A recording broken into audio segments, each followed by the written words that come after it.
Welcome to the Pinfall podcast, where we talk about what the fuck was going on Smackdown tonight. I don't fucking know. I I, don't.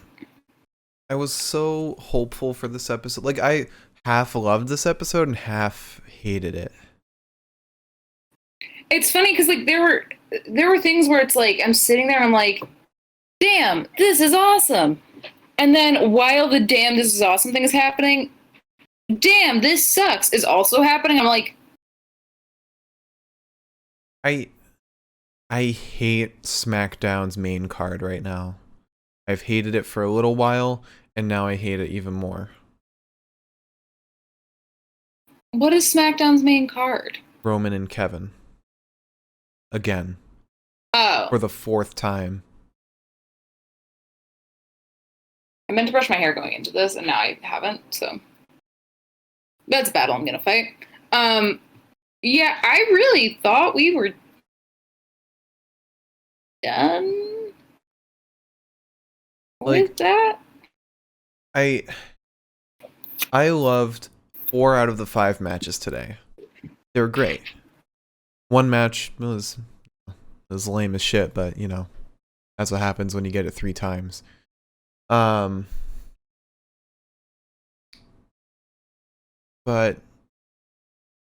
yeah, this episode sucked. Or okay, it half sucked. But Yeah. before we get into that, should we dive into the news? Yeah. All right.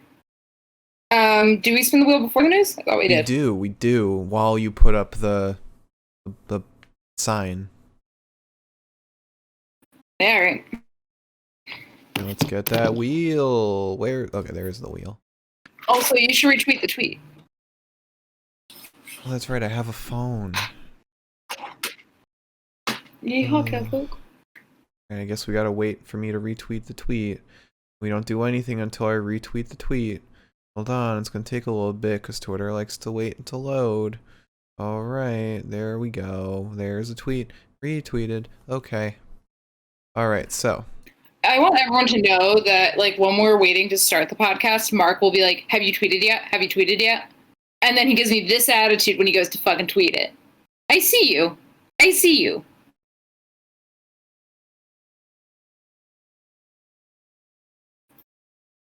Anyway. Scoundrel.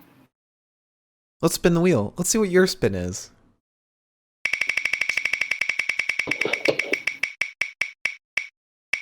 Wear a costume.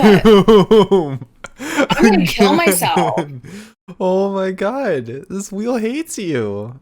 It just wants you to wear costumes. Like, you've gotten this one, like, what, 4 times in a row now? 5, I think. 5? Wow. Yeah.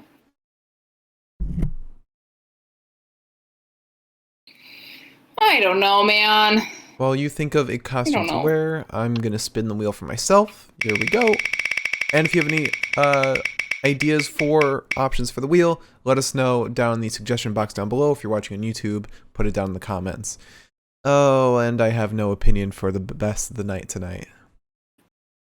Don't worry, you will definitely get your opinion back by, like, the end of the day. You see, now that you say that, it's not gonna happen. Yeah, nobody can hear you now. You've stepped far away from the mic. So now it's just me. You wanted me to wear a costume, champ. I didn't think you had to leave the room. Oh, what did you wear? Listen, I'm doing my best. What did you put on? I don't have anything on. Oh, okay. I just have my little bowler hat. So I could be a pint-sized English person. If you take it off, you're gonna have to spin the wheel again. If I take it off, what do you mean? If it falls off, you have to spin the wheel again. That is not a rule. I just made it a rule. Absolutely not a rule. I am the master of the wheel. I make the rule. Oh, you gotta spin the wheel again. This will be the last podcast ever if that's the rule you want to make today. Alright, so news time. Yes, I'm very balanced right now. The problem is that my hair is also very, like, it's freshly washed. So Mm-hmm. it's very fun, if you will. All right, let's see. Okay, so let's start with, I kind of started separating my news pieces up a little bit. Mm-hmm. We're going to start with the fact that Butch Reed has passed away at the age of 66. He had heart complications. He was known for, he was in WCW for a while, and was part of Doom as well. 66 is not that old, which is kind of sad.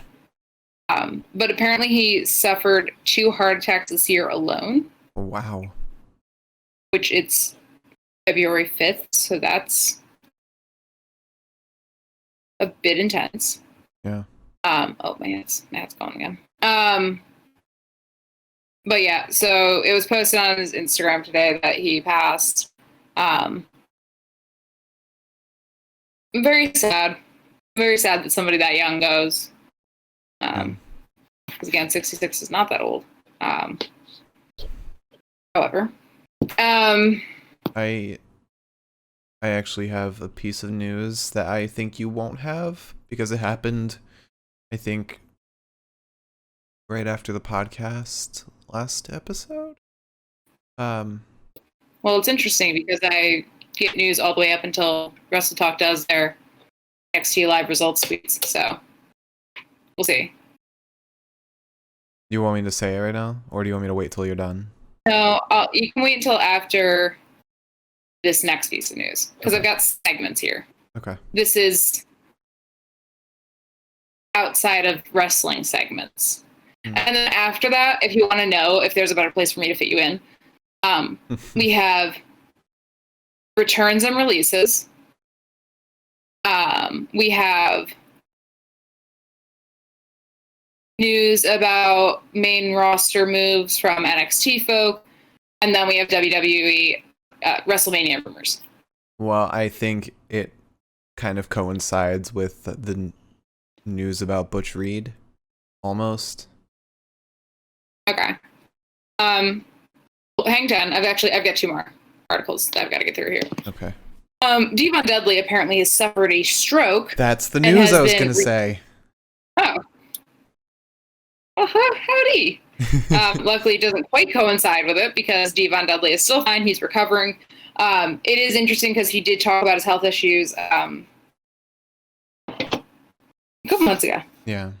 A couple months ago, he opened up about that and just said, hey, I'm not dying, so stop saying I am. But he said that he's recovering from having a stroke. He said that he was in denial about his health issues for a while, and now he's like doing fine, getting stronger. And honestly, thank God. I'd be pretty sad if anything happened to Devon. It's good to know. I mean, like, I don't know. I feel like a stroke is immediately associated with like just losing all function. So it's a good thing that he's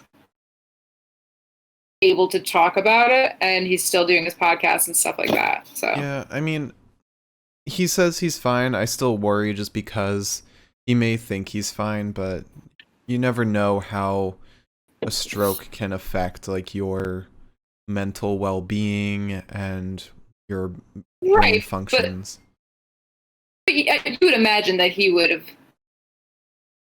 if anybody knows the effect of his particular stroke, it'd be him. I would imagine. Yeah. Hope. So best wishes to him. And then we have, as the last part of our outside of wrestling news, former WWE star who went under the name Tyler Rex is actually undergoing a gender transition from male to female, and will now be known as Gabby Tuft, which I think is kind of wild in the sense that like that's a pretty big thing for someone to be in wrestling. Yeah. So. Did you see? Apparently. What? Did you see Hurricane Helms's tweet about that? No, I didn't, but I can only imagine it was nice. Somebody for some reason, tweeted at Hurricane Helms saying, "I am stunned regarding that news." And Helms's response was just, "Why it literally does not affect your life." Oh, man. Hurricane Helms is a king. Yeah. An absolute king. Apparently Newswire is going to have a story on this, but they also, through the entire article that they have about this, refer to Gabby as he. And I was like, guys, it's in the headline. Where's the headline? Why would you? It's hard for some people. It's hard, especially if they're older. Yeah. But I feel like it's harder when like you're talking sometimes, especially if you're older. Yeah. Or you know somebody as a certain gender for so long that like maybe it takes a minute for your brain to be like, oh, nope. Mm-hmm. At the same time, you typed it. So you can go back through and say, before I hit submito, I should change that. I don't know. Gotta rush out that headline. Wrestle Talk was, of course, Wrestle Talk about it, and they use the proper pronouns, but apparently Newswire had in something about it on the today. I guess today. So I think that's awesome. I think that's something that is not often discussed in wrestling, all the way like from that to just being simply a gay man in wrestling. So that's great. It seems like Gabby has the support of her wife as well as her family, so that's very nice. Okay. Now that we have discussed outside of wrestling news, let's get into the comings and goings of folks. Shall we? Yes. Let us. Okay.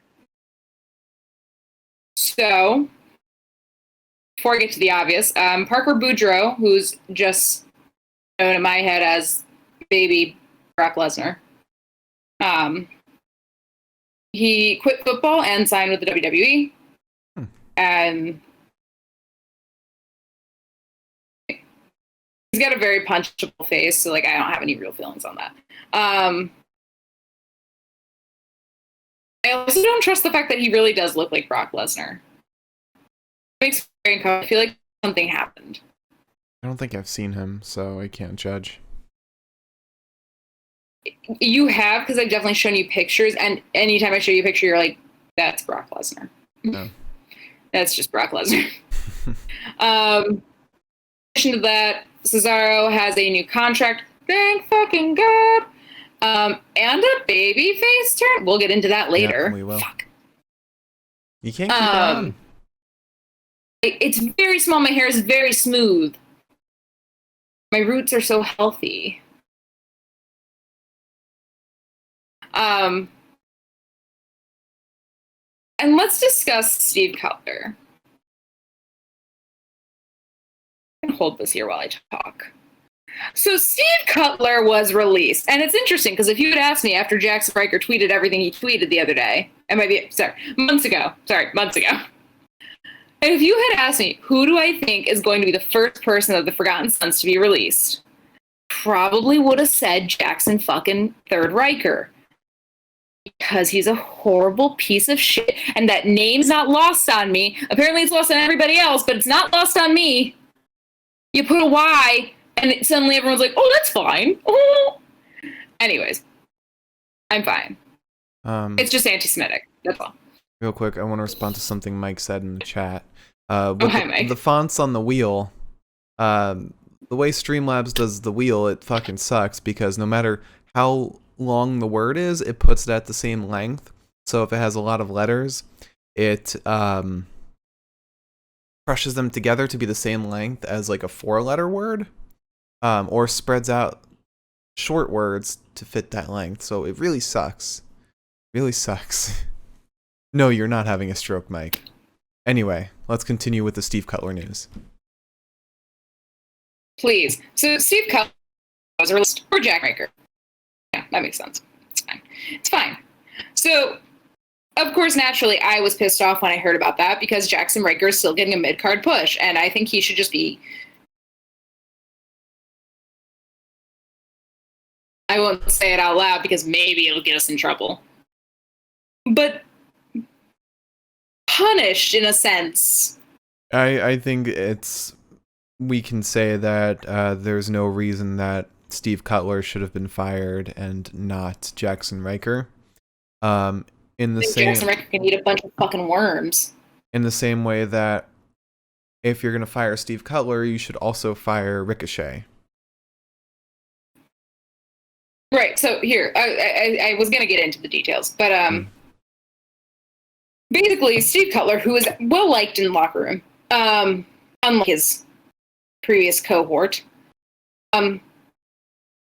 was released, and there was no real understanding as to why for a minute.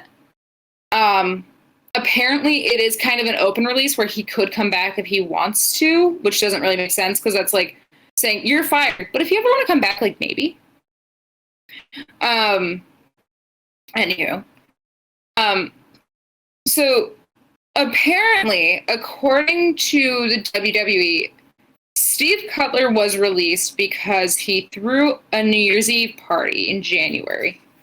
He threw like a New Year's Eve or Christmas party and got COVID, I believe. Is that not the case? Yeah. And Vince apparently promised Roman Reigns and other people, particularly, I mean, like Roman's one of his biggest talents and also had cancer, so it makes sense. But promised to keep the environment COVID safe, which, you know, I would have hoped that he would have just promised regardless, but whatever. So I guess like that like went against this COVID safety policy. But apparently Ricochet, who's in the Thunderdome as well as all the other WWE talent, and who has thrown multiple parties without masks on, and Casey Catanzaro, who's done the same thing because she's with Ricochet. Apparently they're fine. Fine. Well, Casey's not in the Thunderdome. You're right, sorry. Casey's in the Capitol Wrestling Center, and the NXT and the trainees, fuck me. Fuck me. Apparently, their health. That's why they're allowed, like, a small crowd. Yeah. It's just mind-numbing. I cannot believe. And again, like, I get it. Like, if you're going to fire people for COVID shit, fine. They should have been doing that from the start. I mean, the NBA's fining people like $50,000 fucking dollars for breaking the rules and breaking the bubble. MLB was toying with that idea for a while. Mm-hmm. I get it. The only way to keep people safe half the time, especially in sports, is to be like, you either have a job and you're safe, or you don't have a job and you get COVID. Have fun. However, you can't just fire one dude for COVID and not the rest of the fucking people that are also doing the same shit. They said, it doesn't make sense. Okay, here's probably what happened. Because Drew got COVID and made COVID like an actual thing they acknowledged on WWE TV, they suddenly made it a concern. And so they needed to set an example of what happens publicly if somebody contracts COVID and makes it unsafe for other wrestlers. And who could they make an example out of that's not somebody big? So they have Steven Cutler, somebody who is not on any card right now and just, you know, a background guy. Expendable, one would say. And that's why he's welcome to come back. Because they really treat Ricochet like he's worth something. It's so fucking annoying. And I really hope that Steve Cutler just goes to AEW and says, hey, I'm here. Yeah. I could see him. Wasn't doing any fucking wrestling anyways. I mean, he was with WWE for 7 years. That is a very long time. Yeah. And frankly, at this point, with the way the ratings are, The WWE should be fucking thankful for anybody that has not jumped ship. It really should be. I mean, I get it. I really do get it to say, if you're not going to follow our safety protocol, fuck off. I do get that. But I don't get it when it's only being used in this very isolated circumstance. Right. When there's a million other people around you doing the same shit and nobody else is getting fired. Yeah. It's very confusing to me. And the funny thing is, I just saw, like, earlier today, an Instagram story of Raquel visiting Tay Conti. And Raquel has been very open about visiting people during the pandemic. Like, she's had, like... Sonya Deville. She's had, like, a number of WWE wrestlers, including Humberto Carrillo, his name, the ref, the good ref, the guy that Drake we Wirtz? like. No, not Drake Wirtz. John Cohen? No, not John Cohen. Zombie ref? No, Charles not Robinson? Zombie ref. No, not Charles Robinson. Danilo? No, not Danilo. Spider? No. Eddie. What are the refs we like? Eddie. Oh, Eddie Oringo. I should have guessed the young one. Yeah. Sorry. Yeah, no. I mean, just earlier today, You're just like a rolling knowledge of the referees. Sorry. But yeah, like, I don't think it's gonna change anything on the social media side of things at all. But I mean, yeah. And on top of that, it's like also, I don't know. I don't want to say like these two things are like comparable because it really is apples and oranges. But at the same time, can we also discuss that we still have like people who were accused of sexual assault and domestic abuse still running rampant in the fucking... I hate wrestling sometimes. I really do. Yeah. And then like, and fucking Vince,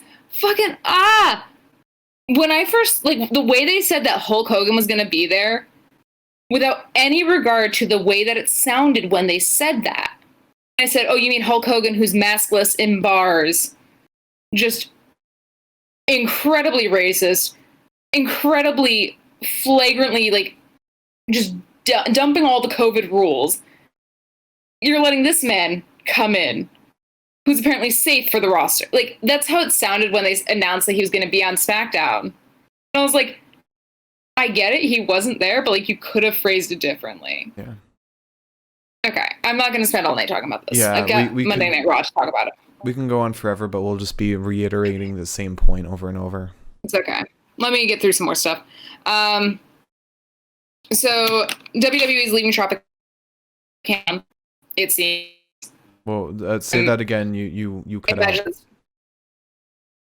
The WWE is leaving Tropicana Field next month, and I believe that's probably because spring training's beginning, and soon baseball season is going to start at the end of March. Apparently, I don't think that they have a fucking idea where they're going. I have an idea. Where? They'll probably do a football field. We'll probably just go to the fucking Buccaneers place, right? Yeah, honestly.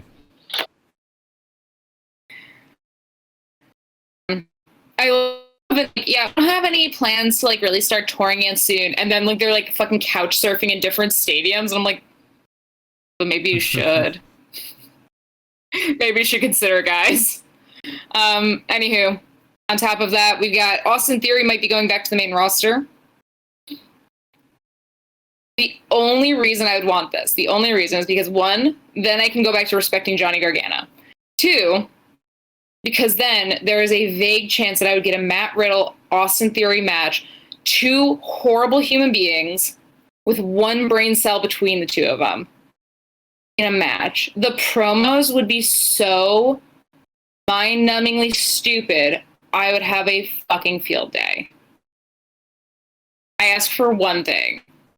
One thing alone. Can they bring back Raw Underground, but like throw in everybody that was like accused of something with like heavily accused of something, like just Raw Underground, no holds barred, extreme wrestling, with Riddle, Velveteen Dream, Jackson Riker, Austin Theory. I'm trying to remember. And let people. Carlito be in the middle of it, just for like, let Carlito have like a 5-minute like pound on all of them. He's the commentator. Because Carlito did take out Jackson Riker. Mm-hmm. And I respect the shit out of that. So I want to see more of it. I want to see Carlito and fucking like Dexter. My two allies. Yeah. Morgan's Miss said, Raw Underground piece of shit edition. I mean, we almost really had that if you think about it. Yeah. Also, Raw Underground, I did think about this today, gave me the one good thing, which was Marina Shafir coming through with a bucket hat and a maxi skirt, beating people up, and I said, and Riddick Moss is still... I didn't realize I was this gay. Riddick Moss is still posting about Raw Underground, because he posted a picture of himself, like, the other day, and was like, still was the king of Raw Underground, and even when he was injured, Raw Underground ended with him being the king. He said, like, notice that when I became injured and wasn't showing up anymore, Raw Underground ended. To be fair to Riddick Moss, my dude fucking had a torn ACL for 2 months and still fought. Bring Raw Underground back for him. Yeah. Him and him alone. Or maybe, give him main roster shot. I don't know. Let's finish this off with some WrestleMania theories or predictions. 1. Roman Reigns and Brock Lesnar. I don't think so either. But it was WrestleTalk said it, and I said that's gospel. It's looking like we might get a Finn Balor championship match at WrestleMania. Edge. Edge is just going to fight for all of them. That's WrestleMania. That's why they've got it 2 days. It's just going to be an Edge Falls Count Anywhere match with Drew, Roman, Finn, R-Truth. Walter. Maybe Bobby Lashley. And Walter. But I guess Big E. But I do think with Finn, I do think Finn will get a championship match at WrestleMania, but it'll be one of two things. It'll either be Edge or it'll be Walter, because there are rumors that Walter is supposed to be coming over to NXT sometime soon. And having a Walter versus Finn championship match would be something to fucking behold. I finally understand what they mean by hold on to your hats, because folks, if I get all 4 of my sweet little Imperium fucking boys on fucking NXT, you're going to hear me screaming from wherever the fuck you're living in this current moment. I don't give a shit. The moment Walter fucking walks out, I want all 4 men. I want all 4 men together in their little Imperium poses where Walter's the one in the middle with his like stupid fucking cape. I want that shit. Or his duster. I don't even know what it's fucking called. Yeah, Mike even said something that is further proof of that, and that's Balor versus Walter was supposed to happen at NXT TakeOver UK, the last one, which never happened. I'm not joking, guys. If I get Finn versus Walter, it's game over. It's Elizabeth in the fucking streets screaming her head off and probably getting arrested. So, look forward to that headline. The final WrestleMania prediction is that apparently Bad Bunny is confirmed for WrestleMania 37 for a match. Wait, say that again? Bad Bunny is confirmed for WrestleMania 37 for a match. Yes. We got it, boys. Wait, can it be a tag team like Bad Bunny and The Weeknd versus The Miz and Morrison? They still have not actually announced that, and I understand why, because they also have not shown us the... Did they? Yeah, remember they had like the Weeknd album with the Weeknd official theme of WrestleMania? Oh, and isn't it the fucking, like, it's the album that fucking... It's the same album. I just want everyone to know that I made a joke to Mark that we're just going to get Pirate WrestleMania again this year, and then they said it is Pirate WrestleMania, and I said, oh my god, if they do a Weeknd song again, it's going to be Pirate WrestleMania again. And then they said, no, it is also a Weeknd song from the same fucking album. Not from his new fucking set of music. It's from the last album he put out. And I was like... So excited. Stephanie, I know you heard me. Because brunettes, we connect. It's okay. I get it. You're horrible, but still, thank you. She's the least horrible of that family. She still supports Trump, so... All right, just leave it off. Leave it off. We should end the news segment anyway and move on. Yeah, we spin the wheel now. All right. Oh man, Mike, the thing is, Shane didn't do anything, but I know Shane's done something. That's the problem. Shane killed somebody. Shane has definitely committed either a hate crime or a murder or both. There's a reason Shady is just 2 letters away from being Shane. Shane, the moment Shane popped out fucking on Raw Underground next to those fucking go-go dancers, I said, yeah, no, same Shane. Same fucking Shane. All right, let's spin the wheel. It is my turn to start with the wheel. Here we go. I already have no opinion. Should I take for best some in my head now? Yeah, sure. No, I have to do an accent. Fuck, I hate doing this for the matches and promos. Okay, you're gonna do a little Minnesotan accent. Minnesotan? Oh, I can't do a Minnesotan. Why do you keep giving me American accents? You keep giving me... There's, like, what other accents are there that I can give you that are not American? You can give me British accents. Australian. I gave you Scottish the first time we ever did this. I can't do a Scottish accent. You see, it all just Where devolves. Are you going? There's Minnesotan. Minnesota. I can't do it. Imagine all your O's. All your O's are like you're saying soap. Minnesotan. Minnesotan. Suddenly I forget where all of the O's are in every single word I know.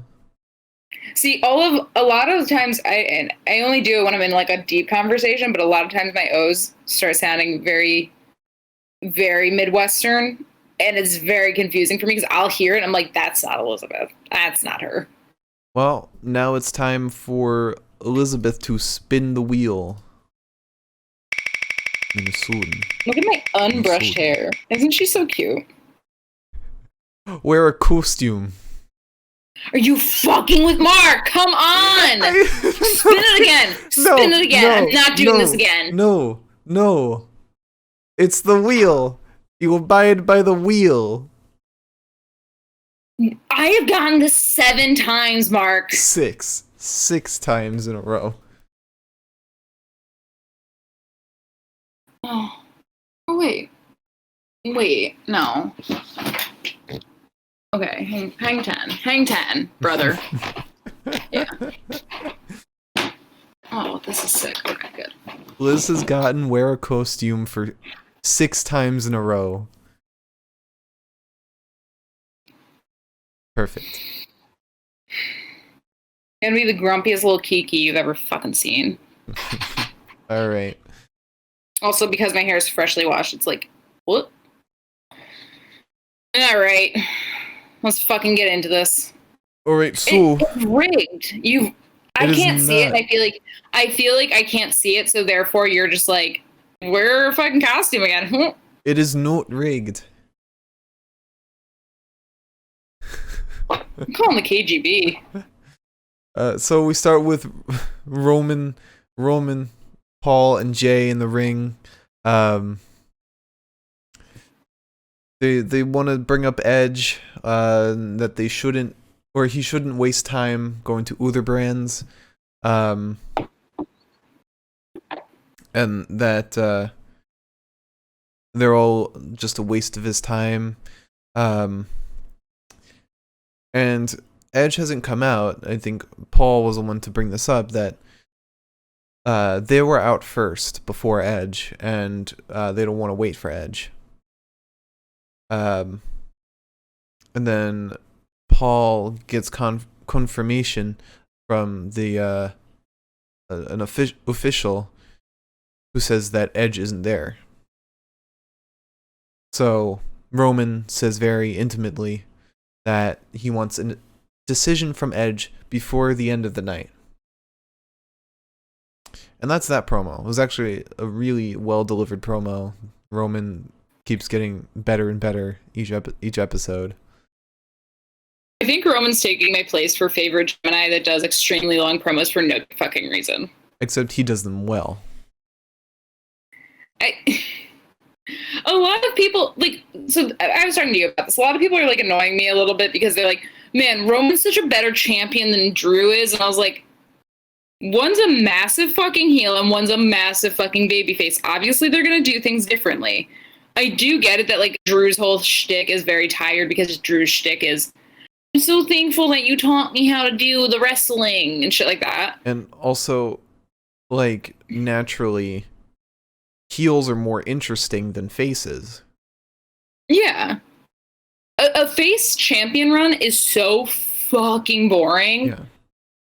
Because it's like, well, you're just going to keep being nice. And nice is really one note. Mm-hmm. When you're a heel, it's like, oh, this person attacked me because of this, and this person attacked me because of this, and this, and this, and this. And it's like fucking Charlie Day with the fucking strings on the board with Pepe Sylvia.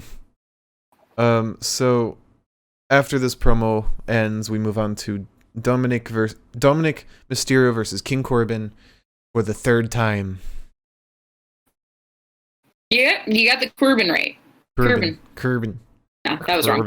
Corbin's wrong. Kermit the Frog. Kermit. Oh, man. This is going to be the comfiest costume I have yet to choose. Good. Anyway, so Corbin attacks out of absolutely nowhere. Fucking Dom and Ray are fucking, like, on the opposite sides of the stage, like they're hyping up a fucking crowd. And Corbin comes out of nowhere and fucking just beats Dom over the head. Then attacks Ray, throws him into, like, some sort of fucking box. Then we got... felt so bad, because Dom was having a good fucking time, too. And then all of a sudden, fucking Corbin comes out of nowhere and is like, nah, we're not doing this today. We're not doing this. Morgan's missed made a comment that I like. He said the fact that Corbin and Dominik had a longer match than Cesaro and Bryan, or even a title match, will never make sense to me. I got up at one point during this match, like when we were about to come back from commercial break. I just said, if anything interesting happens, tell me, because I don't care about this match. If it makes you feel any better, Morgan's missed, I definitely took about the same amount of notes for both matches. I don't know if that makes you feel better, but I paid so little attention to the Corbin and Dominik match because we've seen it many, many times before. And now that it was like the third time that they were doing this, I was like, okay, well, I kind of know where this is going. So I know who wins. I know who wins this. I like Corbin, but he's got to stop. Well, I think he's fucking choice in the matter at this point. I know. Which is sad. I know. Honestly, you know what? We should be thankful that we're getting any sort of Corbin interaction. You know? Yeah. Also, Morgan's Miss, I don't agree that Corbin and Dominik is SmackDown's Riddle and Lashley, because I'm actually interested in Riddle and Lashley. I think that can lead to very interesting matches, whereas Corbin and Dominik has not led to any interesting matches. It hasn't even led to an interesting storyline. It's literally just led to Ray sitting backstage talking about how much he loves Corbin. Yeah.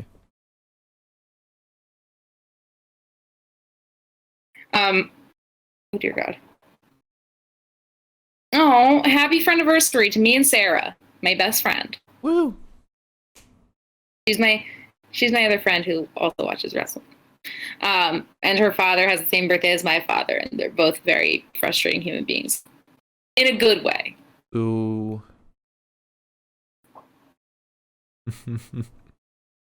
I love Sarah. Sarah's family has offered to take me in on a number of occasions for no real reason. I'm just like, yeah. Anyway. Basically where I tuned into this match was Dominik tried to roll Corbin up, and it was horrible because Dominik lost hold of Corbin in the middle of, like, pulling him down, and Corbin kind of had to roll all the way through, which may have been the point in the first place, but maybe it was just the camera angle. But you could tell that, like, Dom pulls Corbin down, and, like, here's Corbin's body, here's Dominik's arm, there's all this space in the middle, and I'm like, all right, so Dom's not doing shit here. The Spinebuster Dominik, Corbin then chokes Dominik out against the ropes. We also did not get Fast Corbin today, which I don't see the point of a match without Fast Corbin. True. No Fast Corbin. Corbin then gets a very wonky chokehold, like not in a bad way, but just like kind of like had like one arm sort of around Dominik's throat and another one pulling his shoulder back. Then he releases Dominik, gets a shoulder tackle down onto him. We get a knee to the face of Corbin. Dominik then dives out onto Corbin ringside. Corbin, I guess, attempts a vertical suplex on Dominik, but Dominik reverses into a neck breaker to Corbin. Gets a standing moonsault onto him. He attempts a 619, but it fails, and he is met with a deep 6. And I said, haha, that's irony, baby. Because there's a 6. Get both of them. You see? It's galaxy brain shit right there. Anyways, Dominik throws Corbin off the ring and then dives out onto him. Ray then slides under the ring for some reason. And as Corbin goes to get back into the ring, quite slowly, mind you, Ray grabs his leg, and then Dominik 619s the back of his fucking neck, and there's a frog splash to Corbin for Dominik to win. Because if you didn't think Dominik was going to win this match, I wish I had your brain. I wish I was that hopeful. Yeah. But now we move on because I'm tired. And we then have an interview with Big E, who, what even happened in this match? Or in this interview? I didn't write anything down for it. Or anything. For the match? No, the interview. All I know is that Big E did the whole, like, give me your tire, give me your poor thing, and then said, you're vegan and you're bald, and then he said, that's Sami and Apollo, in case you didn't realize. And I was like, I love you so much, Big E. Love you so much. That's all I got out of it, though. Okay. But then we have Daniel Bryan versus Cesaro.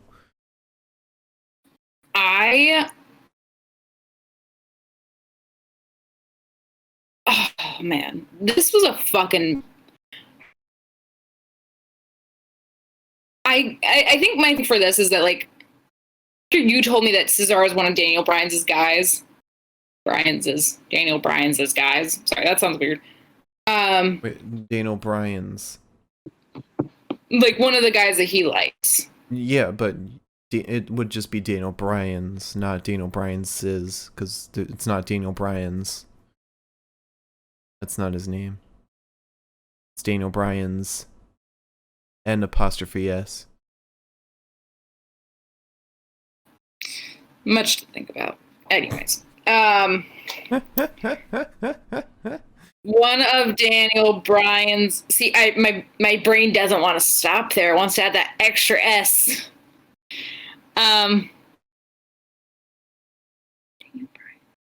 One of Daniel Bryan's guys. Ever since I found that out, it kind of makes me more hopeful, especially because Cesaro did sign the new contract. That makes me really excited. Because Daniel's been doing a pretty good job putting people over. And, like, it really does seem like when he likes a guy, he goes in on that person, and I feel like Daniel Bryan is now that Paul's gone, maybe one of the least biased sources. And I'm really hoping that Daniel's gonna, like, work some magic on Aleister soon, if we're lucky. He's one of Heyman's guys. I know, but, like, Daniel, I feel like, could pick up that torch. He could. But I think Vince just hates Aleister at this point. And also, Aleister just hasn't been showing up to Thunderdome at all. He's going to AEW, isn't he? Probably. Yeah, well. He'll probably be used better on there, too, so. Yeah. Anyways.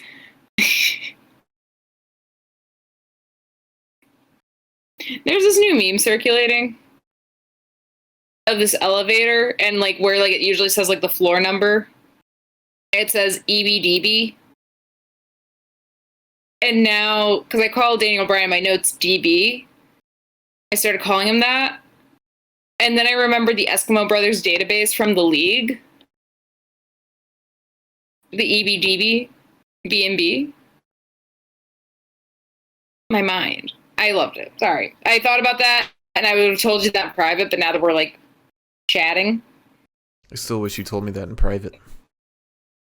Yeah, I'm not going to. Anyways, so we got Daniel Bryan versus Cesaro. I don't know what's going on with Cesaro's fucking head lately, but it's fragile. It's a fragile little organism. Paper skin, glass bones, baby. Glass bones and paper skin. So Daniel Bryan kicks Cesaro in the chest.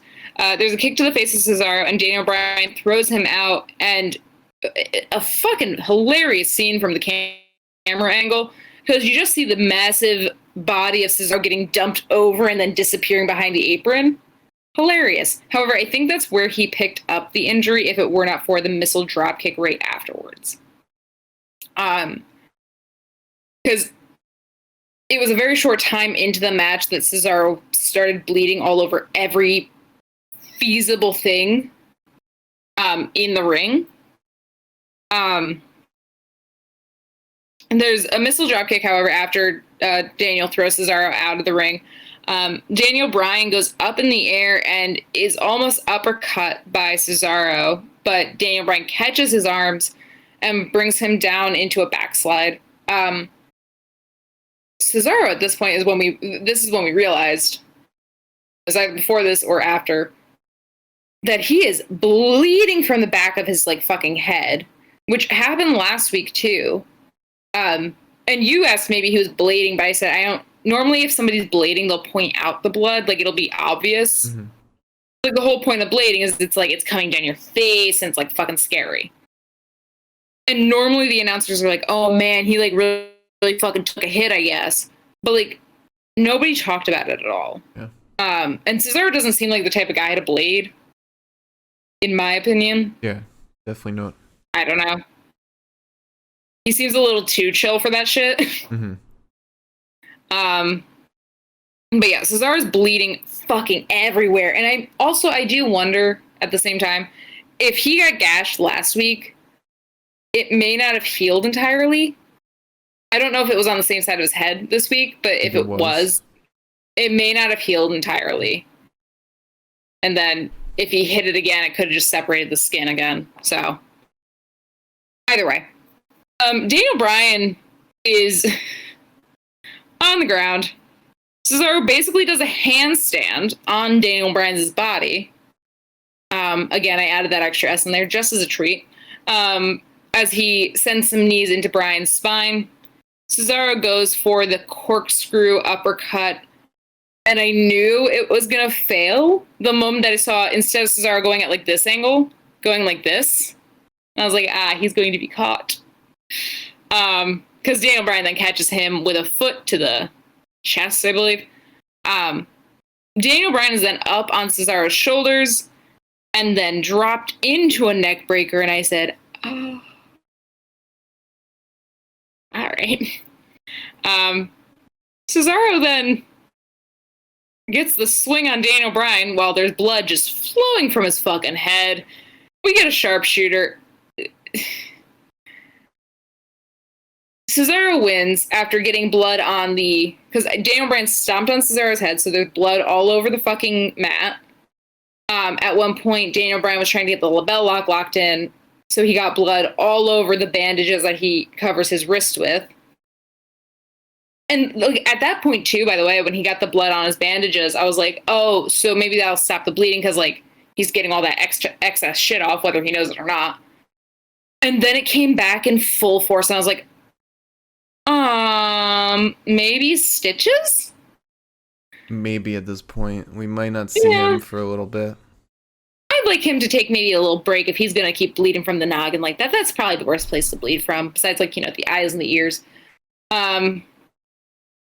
So after Cesaro wins, which again I think we expected, Shinsuke has been watching this match with his beautiful little ponytail, and as everybody knows, Shinsuke went on to a babyface turn. Cesaro was apparently supposed to get that face turn, but they didn't know about his contract. That's what you told me, Mark. Mm-hmm.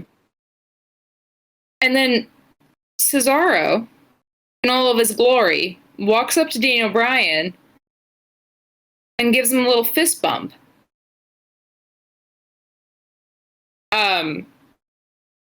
So like, face turn Cesaro? Seems like it. Seems like we're not getting Shinsuke and Cesaro broken up. In my head, okay, so here's where I'm going with this. Until Friday of next week ruins it for me. In my head, Voices. I'm going to. Actually, when I say in my head, I just think of Super Cup by Lord. Anyways, for the third time, in my head, I'm kind of going to think until next Friday ruins this for me, inevitably, that Cesaro and Shinsuke are still a tag team, and that Cesaro turned face because he wanted to be in a tag team with Shinsuke still. I'm just going to play that fantasy out in my brain. I'm sure that won't happen, and to be fair, I'm not going to be upset about it because if they're both faces at the end of the day, that's good because there's no bad blood. But that said, I think tag team or not, Shinsuke and Cesaro are going to do so well, especially with where SmackDown is right now. I think they're going to do great. And it's so exciting because I feel like SmackDown's turned a new leaf from when we first started watching, where it seems like the men's SmackDown scene is so fucking exciting. And the women's SmackDown scene, when you ignore Carmella for at least 5 minutes, is also getting exciting. Even Carmella, to an extent, is getting exciting. Maybe Reginald is the thing holding her back at this point. Maybe Carmella could just stop the spray tans and I'd be fine. But after that match, we have an interview with Bianca Belair, and we get a glimpse of her parents reacting to her winning the Rumble. They are super fucking excited. Her dad even falls off the couch and stands on the table. Just so fun. So nice. And then she said she'll be making her WrestleMania decision very soon. She doesn't say today. She doesn't say tomorrow. She just says soon. And then we get a little vignette with Seth Rollins. We got super excited at this point because we thought we might see him today, but it just says we'll see him next week for the greater good. Which means, I mean, I knew that we weren't getting Beast Slayer back after Royal Rumble. I kind of got that point. It's too early. But then when they were like, we'll get him next Friday, I was like, who even knows if next Friday's gonna happen, guys? The world is weird. Just give me him now. So him now. I think because of the way that they did Kevin Owens's run against Roman, Seth will come fight Roman as a heel. We have the Shield interaction. Then Roman's super heelness will turn Seth Rollins face after a match at Elimination Chamber.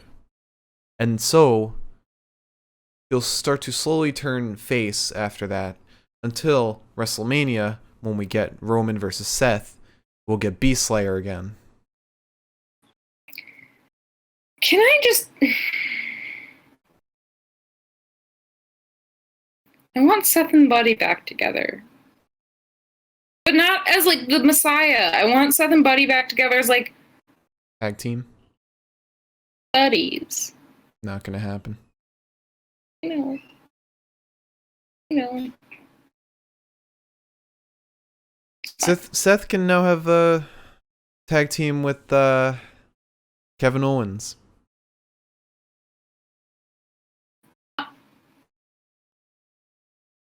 I'm sorry. Can I read a tweet real quick? Mm-hmm.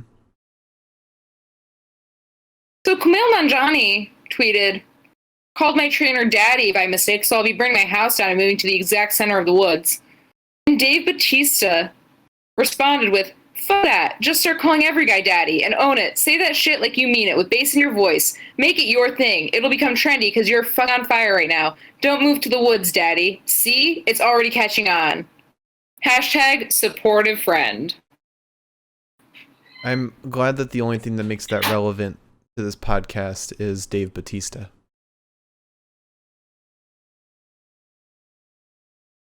I just want to check, like, message that I had. And I got that. So... Thanks, Dave Bautista.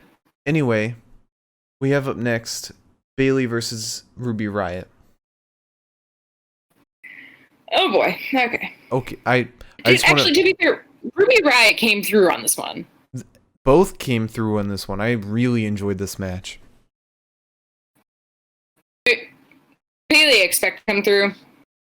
Ruby, I'm off and on with. So, however, so Bayley gets Ruby into a corner and starts talking shit. Murders. Ruby then punches Bayley and Bayley kicks her. Ruby goes to use her knees to pull Bayley's head into the buckles, but Bayley escapes. By escapes, I mean she gets Ruby onto her shoulder, and then, like, it's not quite a buckle bomb, but she lawn darts Ruby into the top buckle. So, call it what it is. I think it's only illegal if it's backwards, because if you're going forwards, you can catch yourself. I don't think the buckle bomb's illegal anymore. You don't think so? No, I don't think so. I think this was discussed recently. Okay. Or not. I say recently as if, like, it happened, like, yesterday. I mean, like, months ago. When Randy did it? Yeah, I think that was it. Which, that was not the point of that comment. I'm just saying Bayley threw a person head first into the buckles, and my internal organs were like, oh my god. Ha. Ruby manages to get Bayley's head going into the buckles on the second attempt that she does it with her knees. There's no... Oh, man. Bayley's sat atop that top buckle. Ruby Riott pops up onto the second rope and fucking arm drags Bayley down from there. And I said, okay, Miss Riott.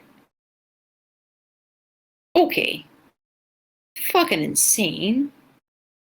I get it. WrestleMania's coming up. Calm down. Jesus. Ruby nearly rolls Bayley up on that. Bayley then throws Ruby neck first into the ropes. Bayley goes to the ringside to pull Ruby down into a suplex. She fails at it, gets kicked in the fucking head. Bayley ends up dragging Ruby's neck into the ropes again. Bayley gets Ruby's shoulder pulled back, and mind you, if you've forgotten somehow, Ruby has gotten surgery on her shoulder twice now. So it's one of those things. At this point, Billy tries to interfere, and by tries to interfere, I mean gets up on the apron and wiggles the ropes a bit. And in doing so, she leads to Ruby getting dropped face first by Bayley from a low angle for Bayley to win.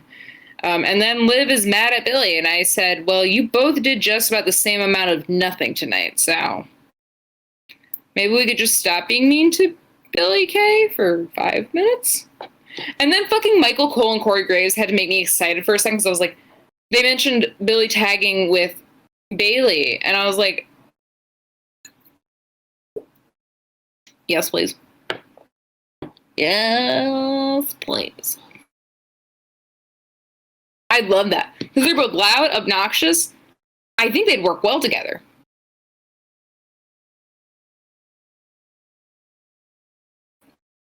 Am I wrong? No, I agree. I definitely agree. But we have to spin the wheel. We have to spin the wheel of punishments. And again, if anybody has any ideas for the wheel, please leave them in the suggestion box down below, or if you're watching this on YouTube, leave them in the comments. So, without further ado, let's start Liz's spin. And maybe she'll get something other than costume. Here we go. If I don't, you're spinning it again. No. Spin it again. That is fucking ridiculous.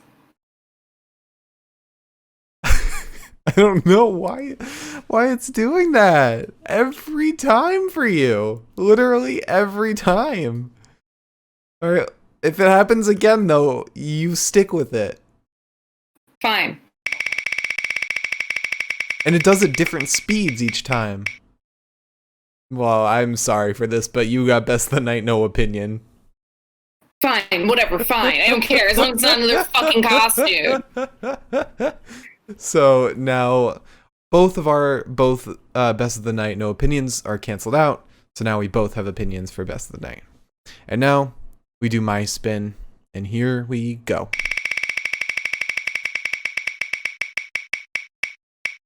Oh, I got safe. Hell yeah. All right, let's do this. Let's go. All right, so after that match we had a series of promos. One was Bianca Belair talking in the ring, and she's still figuring out what she wants to do. She's not sure. But then Reginald, for some reason, comes out without Carmella at this point. But then Carmella comes out briefly after that, and saying that she's beaten Sasha, so therefore she can beat Bianca. Yeah. Okay. Then Sasha comes out and she says, you may be the fastest because you outran Bayley, you may be the strongest because you carried Otis, but you're not the best. That was a nice line from her. And then Reginald says something like, oh, I bet you can't take me on. And then Bianca just whips him with her hair. Thank God. I don't like this. Yeah. No, go on. I just want to say I don't like this whole thing of Reginald talking. I think it's out of character, especially with Carmella, who should be like, "Oh, you don't talk for me." It doesn't make sense. Like, why is Reginald speaking up so much? So here's my thing. Right? Here's my thing. Why did we do this? Because here's the point, right? The point is Bianca comes out, Bianca's like feeling herself. Good for her. You win Royal Rumble, you get this moment. You should get several more moments. Tell me why. I have Carmella interrupting this, or rather Reggie and then Carmella interrupting this.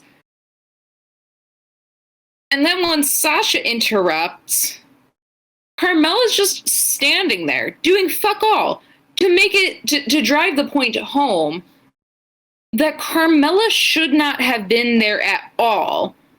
The only reason Carmella's there is probably because they're setting us up for, like, well, we can't have Bianca feuding with Sasha for the next 3 months, so we have to do something else in the meantime.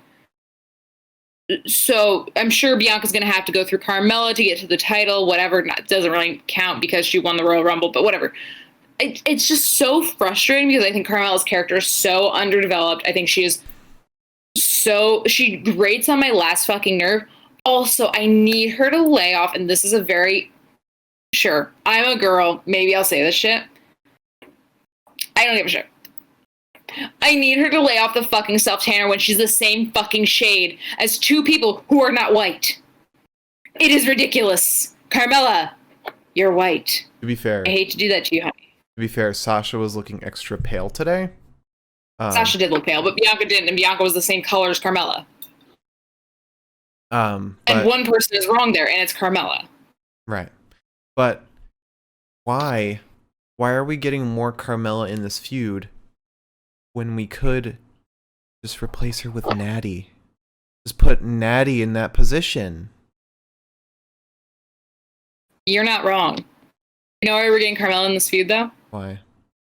because they hyped up Carmella for so fucking long that if they were to give Carmella that like one little feud with Sasha and then drop her to mid-card, it would look stupid.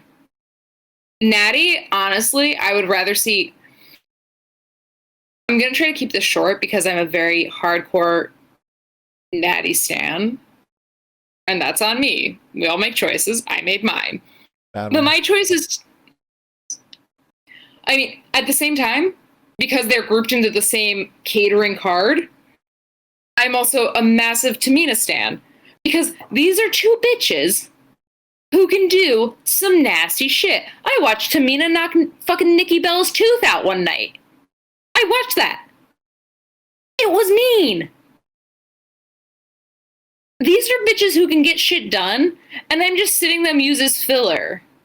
Sitting here seeing them use as filler. That's what I meant to say. And it makes me so crazy because it's like, I'm not... Carmella is like the new version of the diva in that she's like got that like hardcore sex appeal without the sporty chic thing going on. Like she's just overtly sexual, which I think WWE tried to stay away from in that early 2000s diva era. Like, okay, it was a different kind of sexuality in the early 2000s diva era. It was much more like Playboy bunny, like cutesy, sexy. Whereas Carmel's like all leather all the time. Fine. That's not a characteristic. That's not a personality. I'm sorry. You've convinced me of absolutely nothing. And somehow you're standing out there with the two, probably, in my opinion, best main card women. Best women wrestlers in the WWE at this point, maybe besides like one or two on Raw, right? I don't think Carmella deserves to stand up there, dude. I really don't. And I don't think she would be if they had not pushed her so fucking hard before she actually debuted. I think she deserved it for Rumble, but we shouldn't still be seeing her. I think that we could almost see maybe a Carmella Bayley. Yeah. I think Bayley right now, they're just trying to figure out what the fuck to do with her. I also don't get why Bayley's fighting tag teams. Bayley's not in a tag team. She was fighting Ruby Riott because Ruby eliminated her in Rumble. I know I should be happy with what I've gotten as far as like women's wrestling already in 2021. Mm-hmm. But I'm not going to stop at satisfied for this. I'm going to stop at overwhelmingly happy, which Bianca winning the Royal Rumble definitely did that for me. But there's still a long way to go, and I'm still seeing the same like echoes of like fucking Smackdown karaoke on Smackdown. And not in like obvious ways, but just in the way that things are booked. I'm just sitting there, I'm like, just get some more women. Just get some more women, and then we won't have to do this shit. Make it even. This might be an unpopular opinion, but I think it was a mistake transferring Naomi to Raw. I think she should have stayed on SmackDown.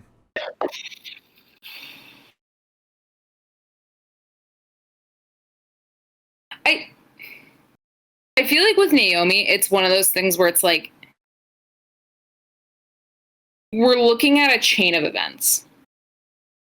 Like, yeah, I think that was wrong. But in the same vein, I feel like I don't know how to explain this properly. But I think breaking up the Iconics was wrong. And it could have been right if they had actually said, okay, Peyton, you're getting a singles push on Raw. Billy, you're getting a singles push on SmackDown. And I'm not, like, and when I say singles push, I don't mean, like, you're going for the title. Mm-hmm. I mean, you're going into singles, you're making yourself a name in singles, and you're going to look good doing it. Right. I think Naomi is one brick in the fucking building of just bad fucking decisions. Mm-hmm. I am kind of excited for the Naomi Lana tag team. I've kind of been pushed into a position of feeling good about that from a lot of people that I've seen talking about it. And I'm willing to hold out hope. I know that Corey Graves got in trouble just recently for saying some shit about how like makeshift tag teams are stupid. And it's like, well, what do you fucking think a tag team is, dude? A tag team starts out with two people just being like, yeah, sure, let's pair together. Why not? It's with women's booking. I saw a tweet recently that was like, what can you go on for 30 minutes? No pauses, no planning, and just talk about it. Mm-hmm. And I was like, it's definitely women's wrestling because I cannot shut up about it. And it makes me so mad sometimes. It makes me so fucking mad. And I just,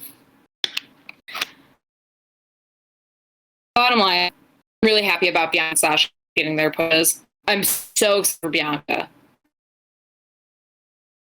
I just want Carmella to fuck off a little bit. Fair. That's it. That's where I'm going to stop that. But we should move on to Roman and Paul Heyman talking in the Champions Suite, I guess, or the Roman's locker room. And it's just Paul whispering into Roman's ear saying, Edge is here. And then at that point, Roman edged.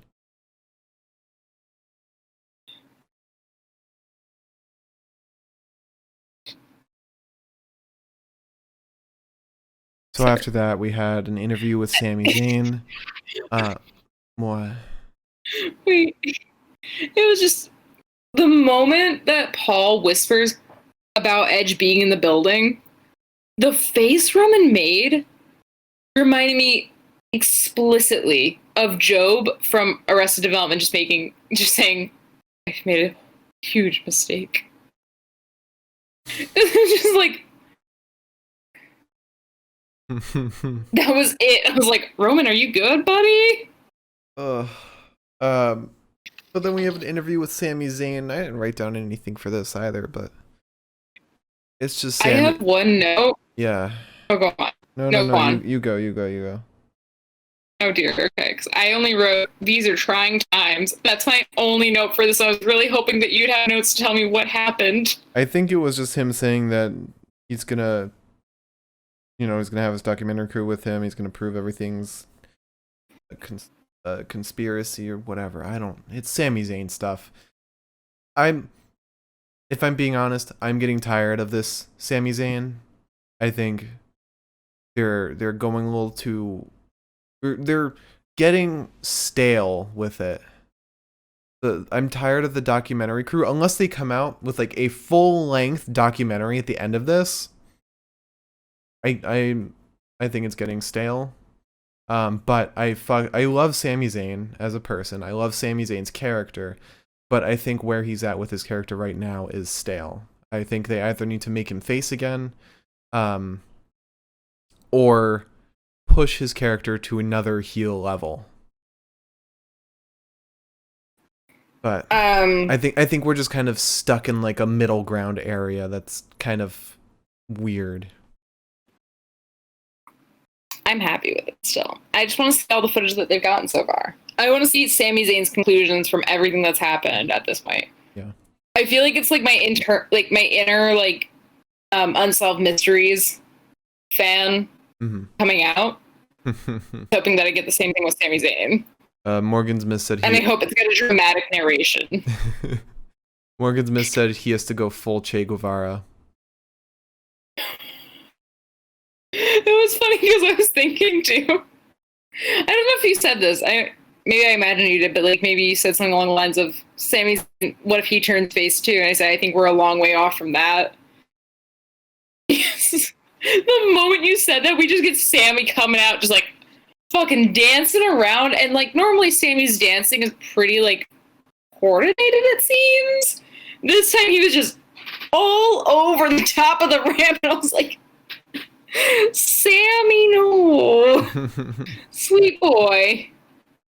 That was later on, I guess, because we do have Otis and Chad versus some fucking tag team that I refuse to acknowledge. Mm-hmm. Yeah. But My notes. There are my notes. But yeah. Otis and Chad Gable versus the Dirty Dogs. Liz, would you like to talk about this match at all? I don't want to. Okay. I mean, the beginning is disappointing the way it like prior to it starting. But I think that I feel like I'm sorry, I was just gonna say that I feel like my like one great quality is that I can get myself overexcited enough to get teary-eyed, and then my eyes get like a little bloodshot, and now they're wet. So, well, would you if I make this face for long enough, I'll start crying. I don't know why. Well, would you like to talk about the match? I literally don't. No, I don't. You know why? You know why I don't want to, Mark? You know why I don't want to? What is the one walkout song that has meant more to me than any other walkout song besides Drew McIntyre's? You want me to talk about it? No, I don't. It's Glorious Domination. It's Robert Roode's fucking walkout song, Glorious Domination. And they said, oh, now that Dolph and Robert Roode have a fucking name for their stupid fucking tag team, the Dirty Dogs, we're going to combine Dolph's shitty walkout and Robert's fantastic walkout and make one shitty fucking walkout song. On the bright side, Dolph, after 10 years, finally got a new walkout. Literally been 10 years since he got a new walkout. Let me tell you something right fucking now. Mm-hmm. I don't give a shit about what Dolph Ziggler wants. Okay.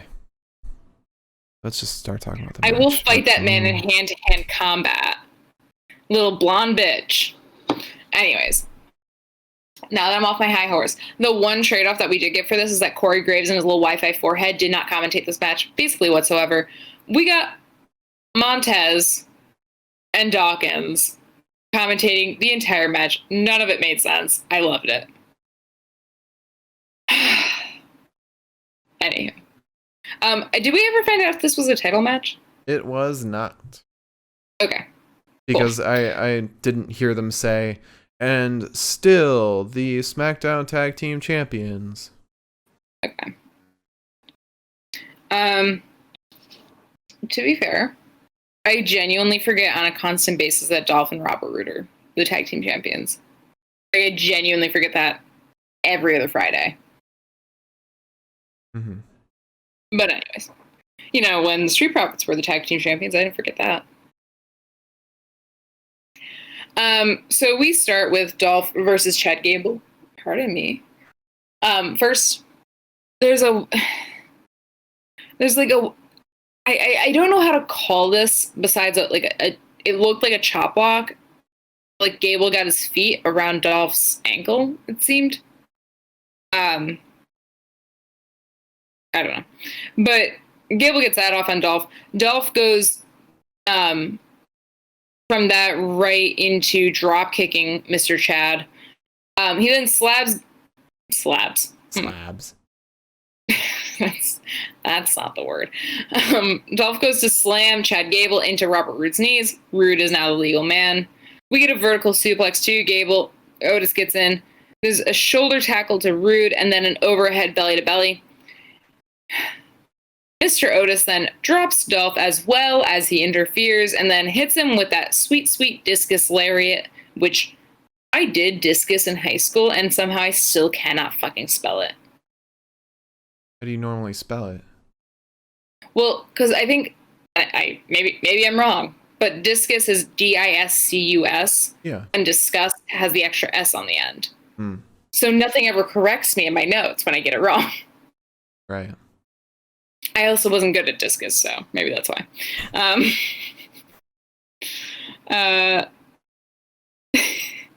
So after that, we get the caterpillar and the drop elbow onto Roode. Chad gets in. Dolph then takes Otis off the apron. Gable manages to suplex Dolph. And it was weird because, like, Gable caught Dolph, rolled through Dolph, and then picked him up for the suplex, which to carry all that momentum is just fucking insane. I don't trust Chad Gable as far as I can throw him. I cannot throw him, so I don't trust the man. I love him. I love him so much. I mean, he's great. I also love Kurt Angle's son. That's why I love him. It's scary how like they look very similar and they have the same vibe. Yeah. Anyways, one day we'll find out. That'll be like, instead of like Ray and like Dominik, like who's the father? Mm-hmm. It'll be who's Chad Gable's father. It's like we have a custody match again, but it's like Kurt Angle versus Chad Gable's like suburban father. I would love to find out that Chad Gable's fucking father just like looked like some like silly little beep from like fucking Indiana. Oh god. So at the end of that, and this was like, I think what I hated about this match is that like Chad Gable had a pretty good move right there. Roode, however, didn't get in. Sorry, Roode was there because Roode was still legal. Gets a face buster onto Gable and wins. And it was kind of frustrating because Gable like looked so good that for Robert, and he was fresh. Mm-hmm. But for Robert Roode to just be like face buster, haha, and it wasn't even like the glorious DDT. So like it wasn't your finisher, but it was the finisher. Mm-hmm. I don't know.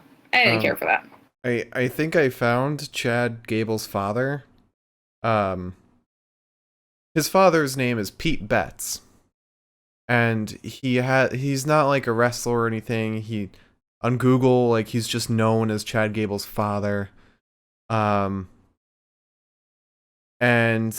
he has a Twitter account where he has no profile picture, no description. He has 7 followers and 1,214 followings. I don't know if actually I don't know if that is Chad's father, but he has liked and retweeted a lot of Chad Gable stuff. I don't know. But his father basically is a nobody, seems like. I mean, apparently,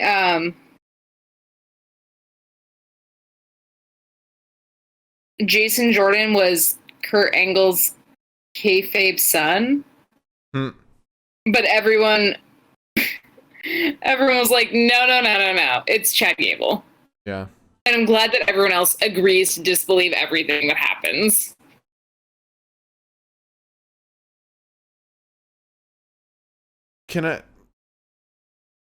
Oni Lorcan made some tweets.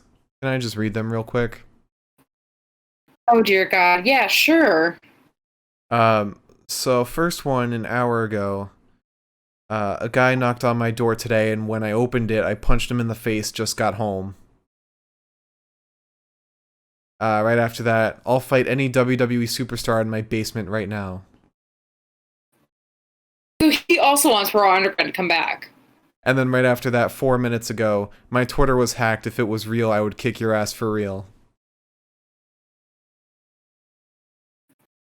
Can we get him away from Danny Burch? I want to go back to loving him. I miss loving Oni.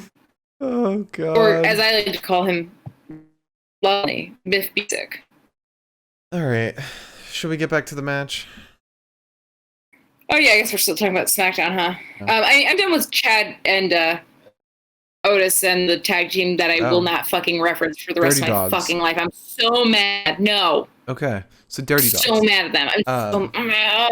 After that match, we went into this knowing that Hulk Hogan was going to make an appearance, and it was going to be talking about his match against Andre the Giant, which is 33 years ago today.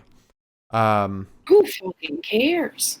And, you know, that was going to be whatever. I thought it would be like some big thing that they do in the middle of the ring. But no, we just get on the Jumbotron, Hulk Hogan in like a locker room talking not even about the match that was 33 years ago today. He just talks about Edge. He talks about fucking Edge. That's it. I mean, I wish he was talking about fucking Edge, but no, he just talks about Edge. This made no... It was like 5 seconds long, too. Why would you promote this as like being a big thing? Yeah. I hate Hulk Hogan. Oh yeah, as you should. If you don't hate Hulk Hogan, I hate you. There you go. Fucking Fu Manchu, my ass. Shave it off of you, bitch. I don't know. I just hate him. Mm-hmm.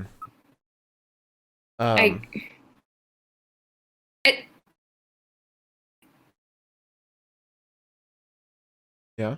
I was just gonna say that for a man who like spent like the last 5 years being like, I don't really want to be associated with the WWE and shit like that, it's like, well, you sure seem to want to be associated now. Like, are you not getting any money during this pandemic? He likes being associated with money. And yet he wouldn't wear a face mask if somebody paid him. I'm sure of it. Yeah. Also, Morgan's missed, yes, Oni and Iron Sheik's Twitter feeds should be added to the Library of Congress.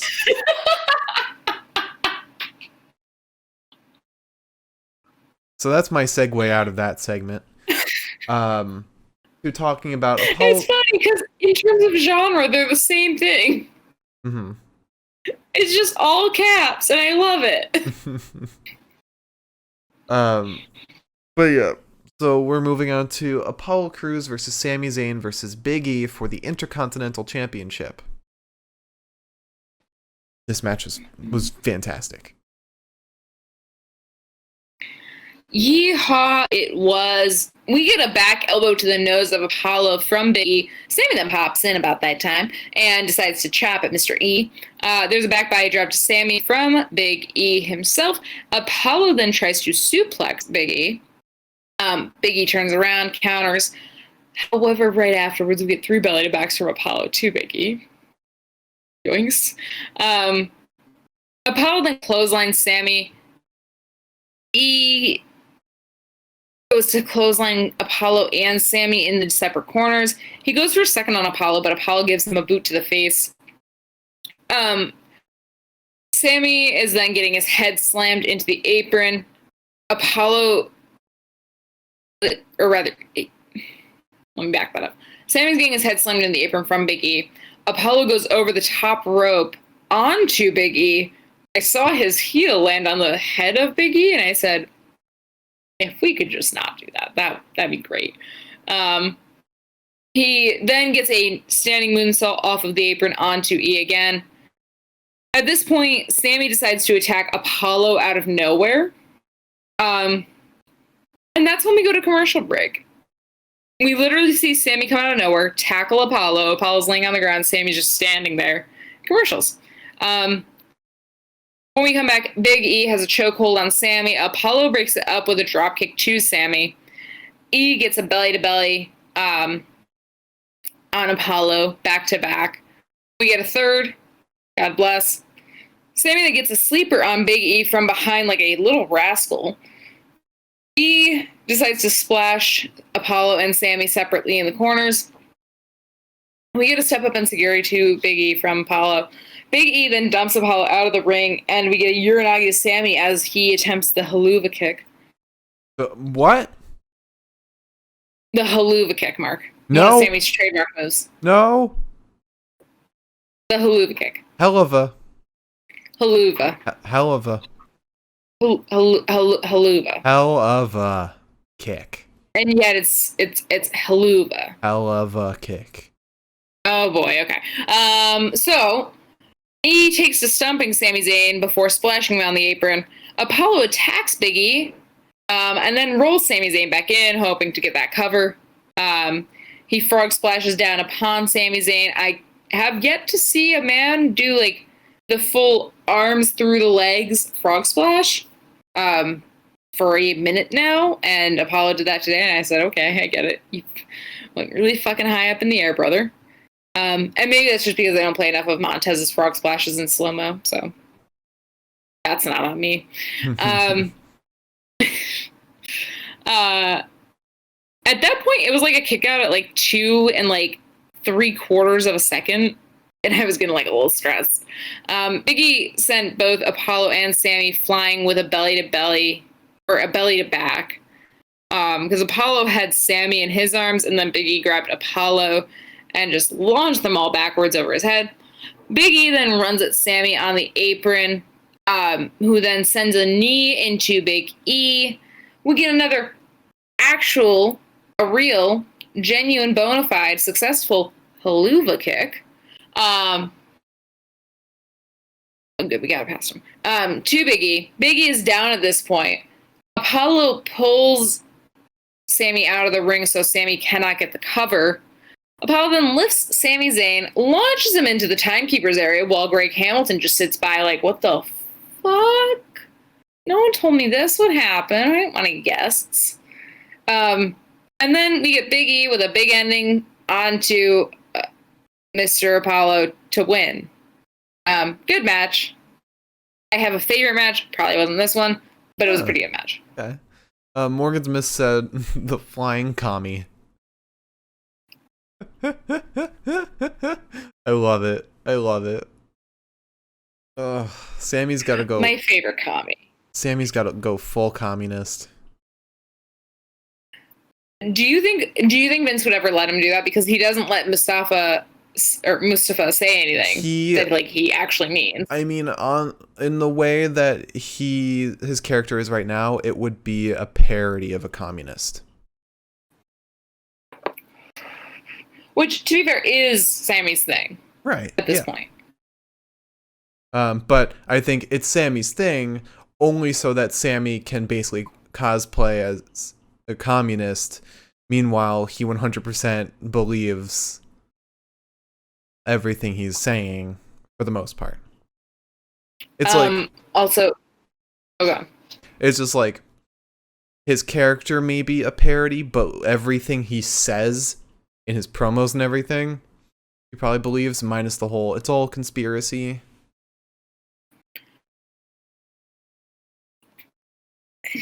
I feel like every time I get like a promo from Sami or from Mustafa, I get like very like veiled reaction to what they're actually feeling about certain things. And I'm just like, if only you were allowed to say what you wanted to say. Because I know there's more. Yeah. Also, I just was going to say, I don't know if it's because I am actually pretty well down the rabbit hole of having had a couple drinks. I really thought that we were like at 1 a.m., like very much into this podcast, and we are not. I mean, we're almost 2 hours in at this point. I genuinely, like, I felt like we were 3 hours in. So. But after that match, we get our, I guess, main event. Oh yeah, no, Morgan's Miss. They definitely meant for Retribution to be an accurate portrait of the Black Lives Matter movement, or in Vince's head, or Antifa. Right, Antifa. Which I'm sure in Vince's head is the same fucking thing. So yeah, no, exactly. But and also that's why we need somebody like Daniel Bryan also making decisions in WWE. But I really hope that if Trips ever takes over, which I think Trips would be the next person to take over, I don't think Stephanie would be, just because, you know. You don't think it would be Shane? Vince. Or Bruce Pritchard? I really do think that if somebody were to take over after Vince passes, it would be Triple H. I would love for it to be Stephanie in a weird way. I recognize that Stephanie might not be much better than her father in terms of like beliefs, but it's a lady at least. I don't know. They'll make better decisions. I feel like just because Trips has made such good decisions with NXT, even though NXT is losing viewers like on a just constant basis, which whatever, I'm not going to get into that. But I was going to say that I think Trips is the next in line, the next heir technically. to the McMahon throne. I want I Tyson don't really Kidd. know if Stephanie wants that. Tyson Kidd should take over. If Mr. TJ wants that job, fine. I will give Vince McMahon every last cent of my checking account, which I'm currently giving to bills and rent. I will give Vince McMahon that money if he gives Tyson the fucking role. I don't think he will. However, I get that vibe, and I get the vibe that might be coming sooner rather than later. And I'm just hoping that maybe you won't get like so many like, because again, the reactionary response to what was happening in the world at the time that Retribution was announced.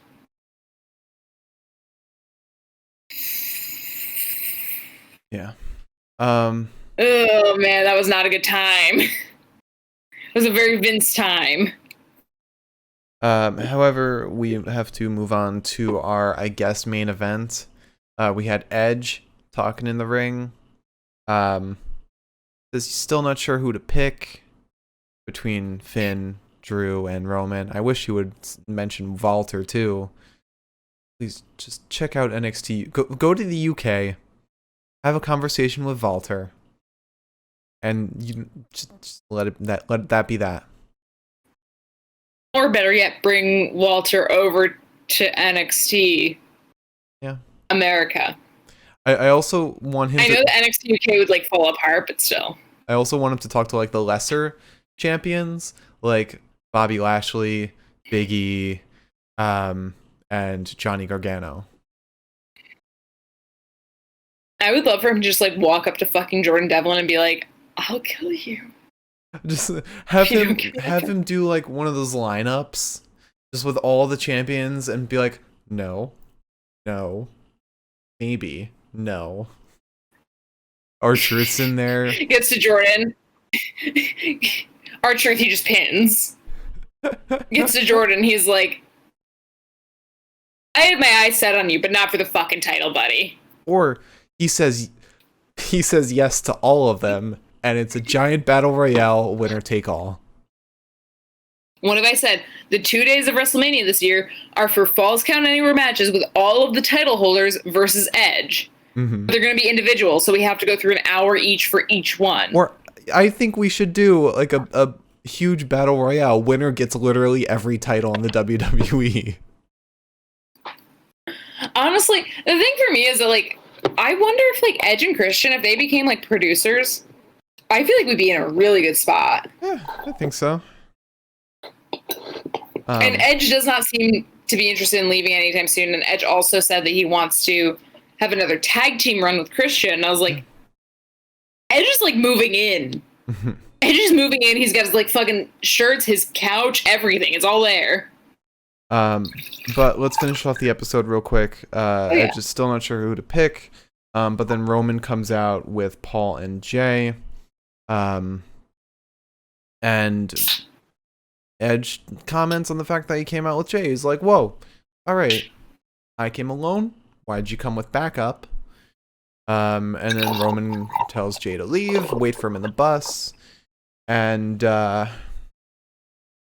Roman just wants Edge to acknowledge him. Acknowledge me. That's the Gemini half craving the attention.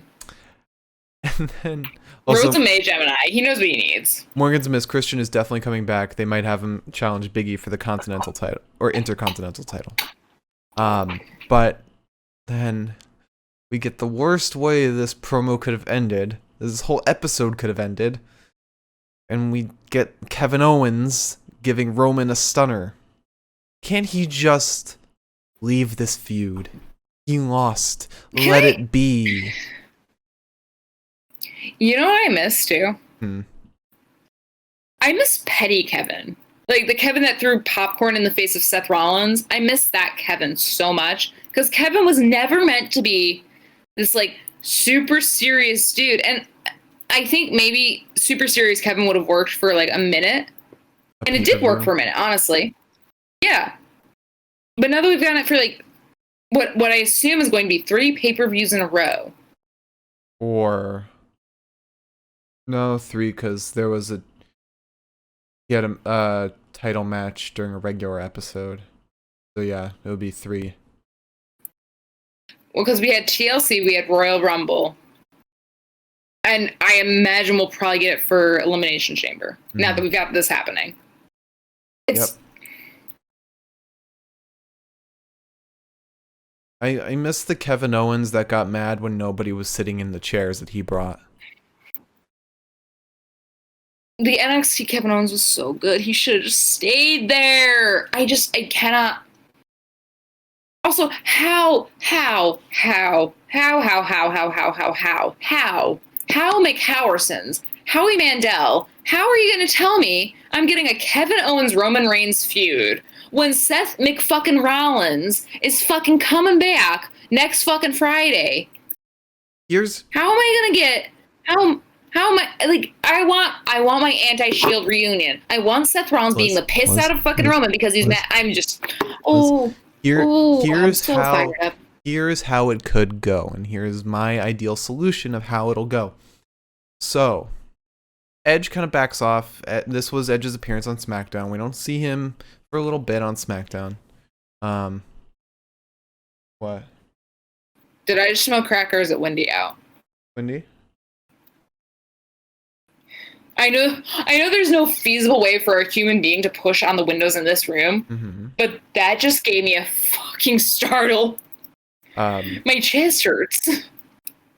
But so we get Kevin Owens, and they establish Kevin Owens is back. Next episode we'll get Seth. So we get Seth teaming up with Kevin Owens, an angry Kevin Owens that's borderline heel at this point, like one step away from being heel.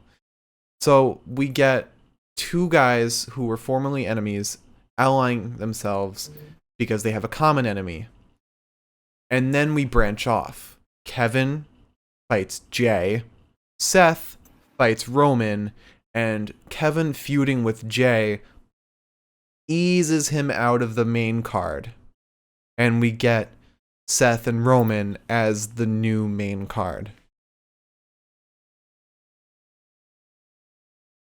I think that's the ideal way that this goes down. And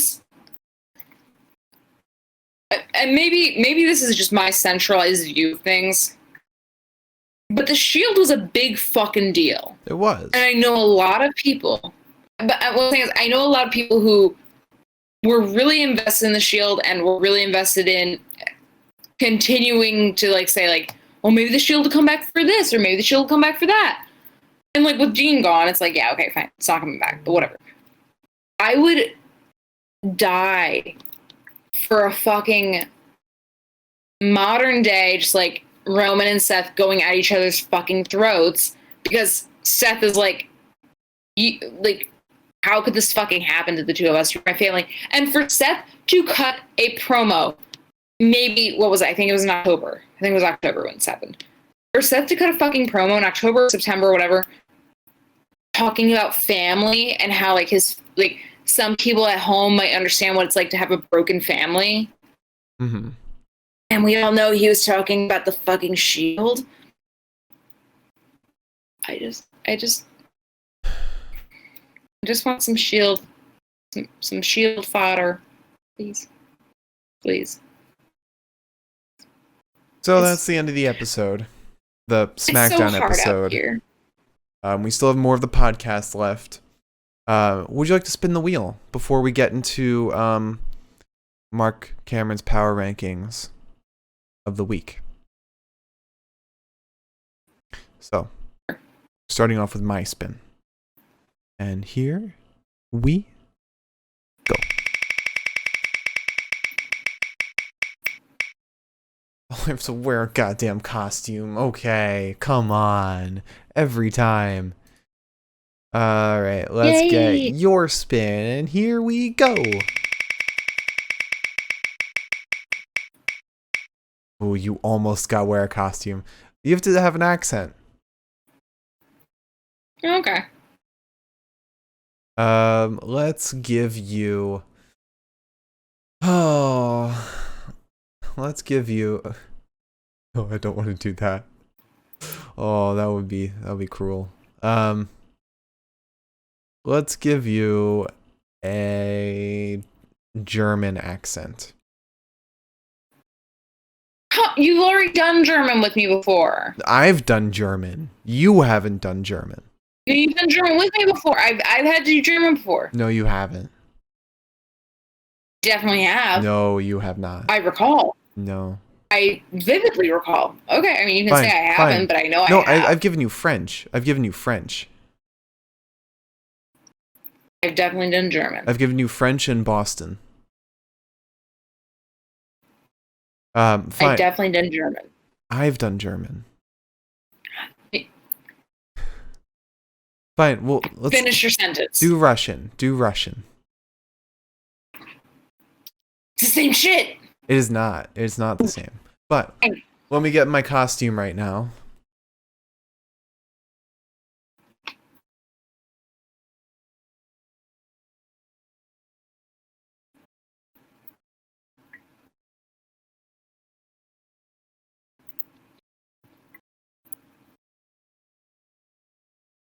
I guess I'm alone on this. I forgot to talk.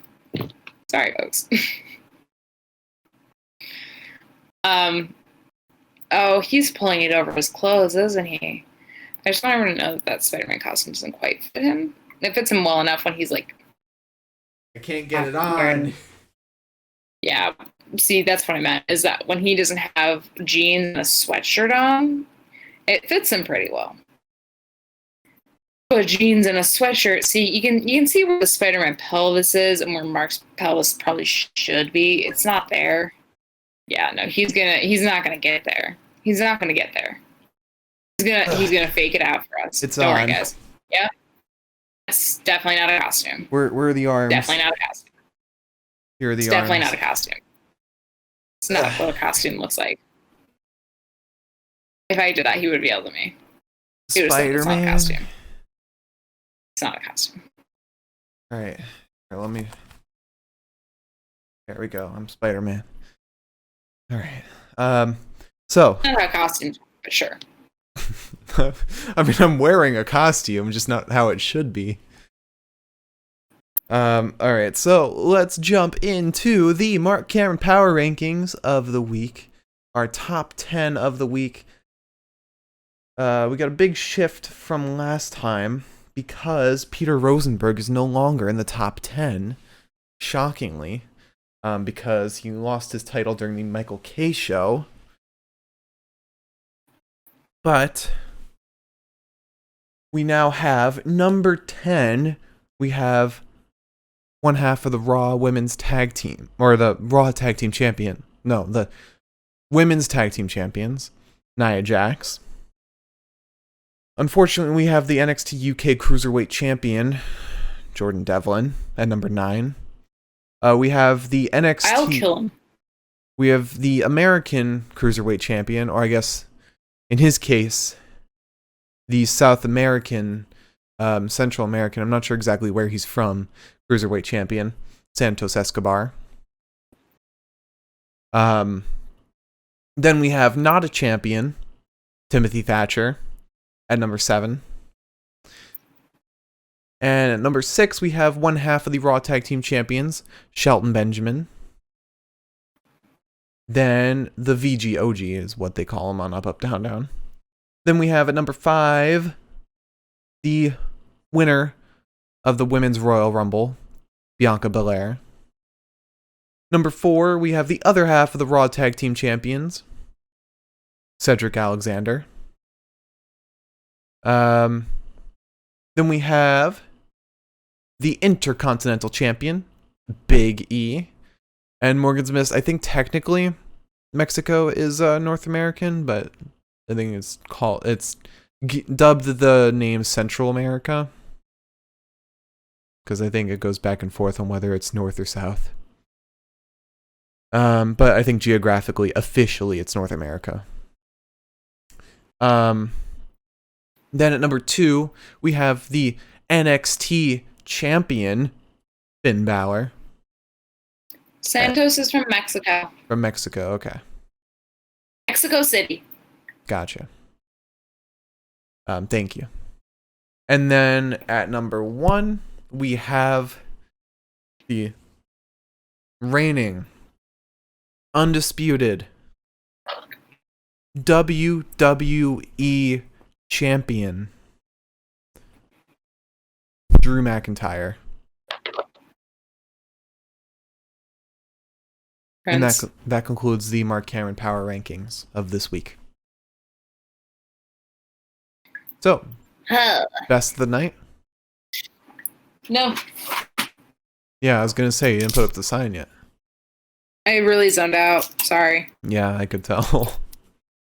It's the wind. It's the wind. You didn't pay attention to any of my rankings, I could tell. No, I did. Who was number 5 why then? do you think...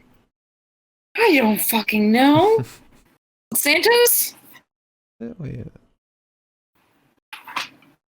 No. Santos is number All right. 8. Oh, whatever. I looked Santos up for you. That's why I stopped paying attention for number 5. Okay. All right, so best of the night. Let's start with promo of the night. I think I'm solid in... Actually, no, I'm kind of back and forth on a couple of them. But best of the night. Promo of the night. We started off with Roman, Paul, and Jay talking in the ring, waiting for Edge. Kind of getting annoyed at the lack of Edge, as I would too. This was pretty good. It was decent. Roman gave a great promo. Gets better every time. Roman knows how to cut a promo. Yeah, he does. He is one of the best promo cutters in WWE right now.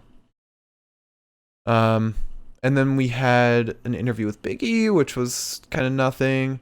An interview with Bianca Belair, which was sweet because we got her parents' reaction to her winning. Then we had a vignette with Seth, which was just pain. We had Bianca talking in the ring. This was kind of pain. This was like, yeah.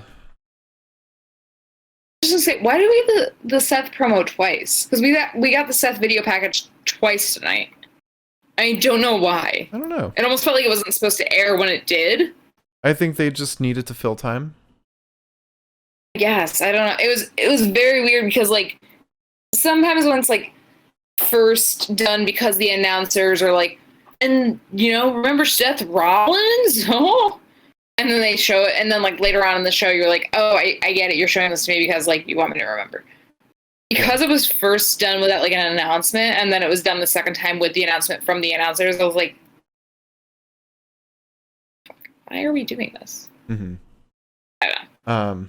But then we had Bianca talking in the ring, which was 1/3's disappointment because of Carmella.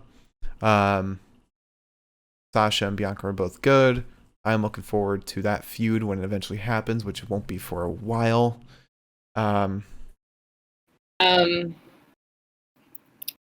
also just want to say that Sasha's just physical acting while Bianca was like beating the shit out of Reginald. I didn't notice until I was on social media later, and I was watching people who had like gifs of like different parts of it, and I was like, Sasha was so down for that shit. Like, Sasha watched Bianca like beating the piss out of him, and she was like, exactly. I was like, yes, you're right. Okay. Reginald should have fucking listened when Timothy was beating his ass. Yeah, he should have. He came out all cocky. Poor Reggie. But after that, we had Paul and Roman talking backstage where Roman edged. We had an interview with Sami Zayn. I had no idea. We had Hulk Hogan talking for some reason. Turns out it had no point. Then we had lastly Edge talking in the ring, having his face off with Roman. This was great until it wasn't. Yeah. So, my pick for promo of the night's really easy. I have no doubts. It's Roman waiting for Edge.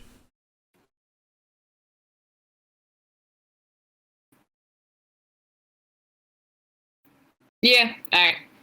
I have to you.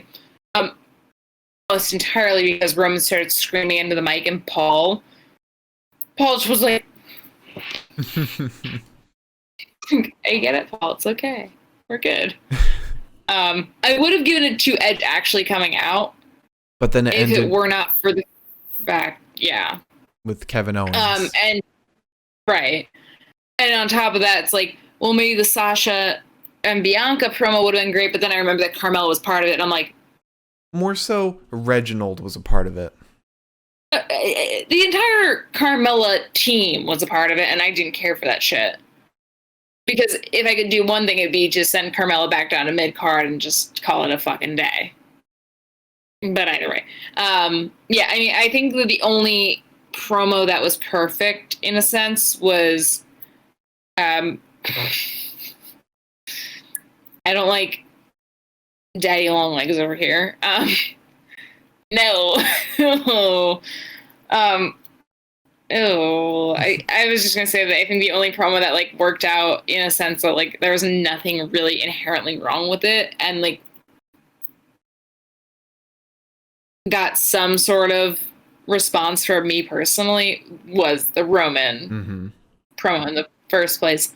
Also, just want to know what happened to Jay. Just want to know what happened to Jay this past Sunday. I think he was. Why weren't you around, buddy? He was not cleared, which it's. But we have to move on to Wrestler of the Night. But I have questions. And those questions can wait because you don't have an answer. Oh, God damn. We start off with Dominik Mysterio versus King Corbin. I'm giving this one to Dominik because we didn't get an end of days. Both were bad. Both were bad. Let's be honest.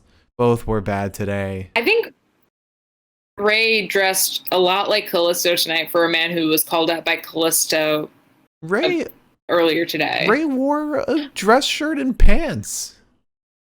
Right, which is Kalisto's fucking attire, plus a fucking Bermuda hat. It's every man's attire.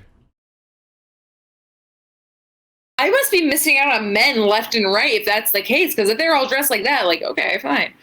I kind of thought, and maybe I think I missed this in the news, because Kalisto called out Ray earlier today, and I kind of thought that'd be a part of tonight. Because, you know, Kalisto's just been vibing around backstage, just getting, like, shout-outs every once in a while. I kind of thought that, like, maybe that would be, like, a start to something new, as Aladdin might say, I think. Or High School Musical, I don't really know. I don't know, man. I kind of thought something would happen there, but it didn't. I really thought that, like, Kalisto would just be like, hey, that's my outfit. And then we go from there. But no. No. So anyway, after that, we had Bayley versus Ruby Riott. I'm going to give this one to Ruby Riott. She actually pulled off some really cool moves, and she kind of overshot expectations. Because normally she's just been, she's been all right. But I think in this match, she really overperformed. Yeah, I actually really enjoyed watching Ruby today. And then we had Otis and Chad Gable versus the Dirty Dogs. I picked Chad Gable. Chad's awesome. Chad's a great wrestler. Period. End of story. And lastly, we had Apollo Crews versus Sami Zayn versus Big E. Oh, wait, no, I skipped over Daniel Bryan versus Cesaro. How could I? I'm picking Cesaro. I'm picking Cesaro for that match because I think that's the point. He bled for the match, and he performed great while looking like he was bleeding out, because at the end, after he did the spin, he looked like he was about to faint. I need Cesaro to get his noggin sealed before he competes again. I need that wound to be, like, fully closed. Mm-hmm. Now, next up, and lastly, we have Apollo Crews versus Sami Zayn versus Big E. And my pick, I don't know if you'll agree with this for this match, it's Apollo Crews. The man looked fucking unbelievable today. He looked mean. He looked motivated. He looked like he wanted to kill everyone in the ring. And we saw a new side to his character, just someone that's completely ruthless, especially when Sami Zayn was yelling at him and yelling at the ref. He just went berserk on Sami. And I think that's a start to Apollo's heel turn. We really saw those roots planted there. My one problem with Apollo right now is just that he started this heel turn a couple of weeks ago now. It wasn't last week, it was the week before, I think. And I would have liked like a video package or a promo of some sort kind of solidify that heel turn. It feels like a very non-committal turn from the WWE. And with Apollo, I feel like maybe I'm just like hyper defensive, where I'm just like, you give him a story. You see, I don't agree with you, mostly because if they can show a character's progression and turn in just matches, that's a lot better than them explicitly saying, okay, Apollo is heel now, accept it. This is more of, we're seeing the gradual gears turn over time. Which, to be fair, is what they did with Shinsuke, and it worked really well. Yeah. So maybe this will work well. I just feel like, I guess maybe my reasoning is more so because Apollo was doing the same match for like several weeks on Raw, and then kind of got moved to SmackDown, got buried for a while. I feel like that's why personally I need that like return, like establishment. This is it. Okay, so I guess more so what I would like is like I need a full heel move on his part, because I personally, and I like to think of myself as a pretty good judge of this shit, and maybe I'm not. That's a fair point. I didn't get like, all I got from this match was a determined Apollo, which we've seen before. I think. Mm-hmm. I was just gonna say, I think I need like Apollo to do something that's like genuinely shady for me to be like, there's heel Apollo. Well, we already got that.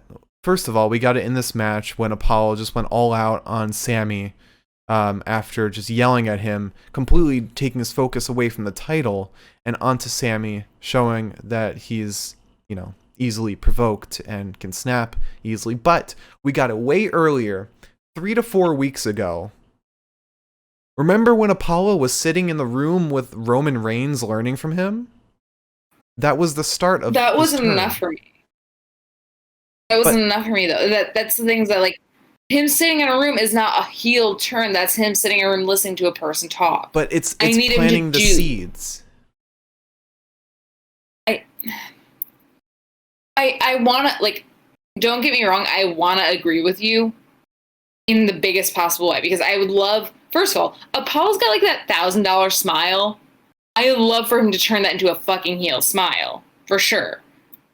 I have not been convinced yet, and I want to be convinced, because right now, I don't feel like Apollo's gone full heel. I feel like Apollo's gone full opportunistic for this particular title.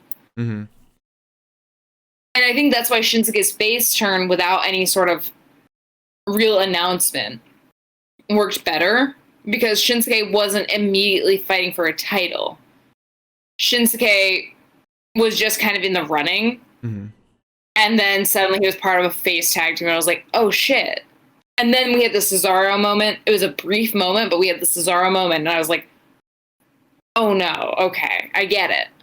But Morgan's Miss just pointed this out in chat, that we also had the moment where Apollo fought Big E while Big E was just doing commentary.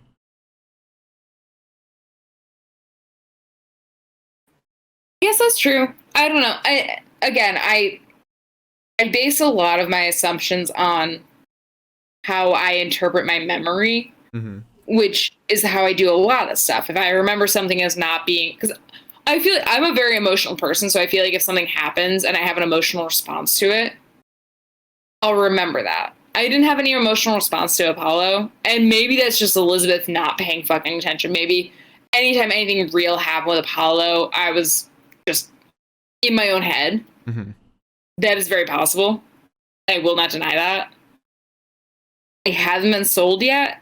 Maybe it's on me. Maybe it's not. I don't know.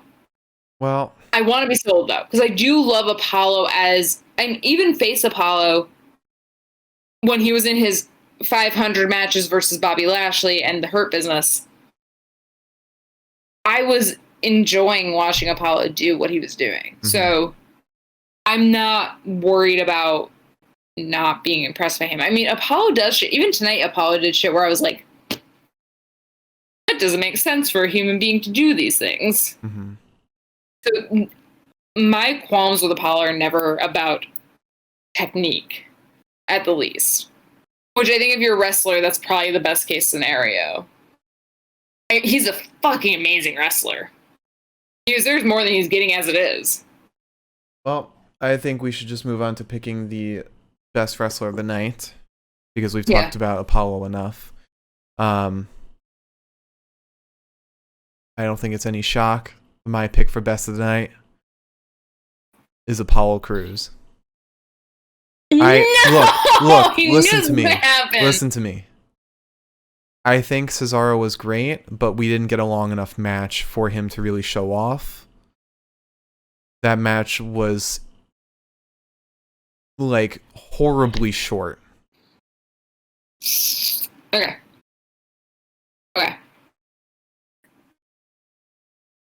I will agree with you. Or one reason alone. And quite literally, one reason, one move, that is it. Mm-hmm. It was just because Apollo pressed Sami and then threw his fucking ass into the timekeeper's area. Mm-hmm. And I said, that's an angry man. Yeah. That was probably one of the only moves that in that match where I sat back and I was like my jaw clenched and I was like, oh, is Sami alive? Tell me he is, and then we can move on. Mm-hmm. And then Sami moved and I was like, good enough for me. I will only give you that because of that particular move. Fair enough. You will have a harder time convincing me for match of the night. I will tell you that right now. Okay. So match of the night. We started off with Dominik Mysterio versus King Corbin.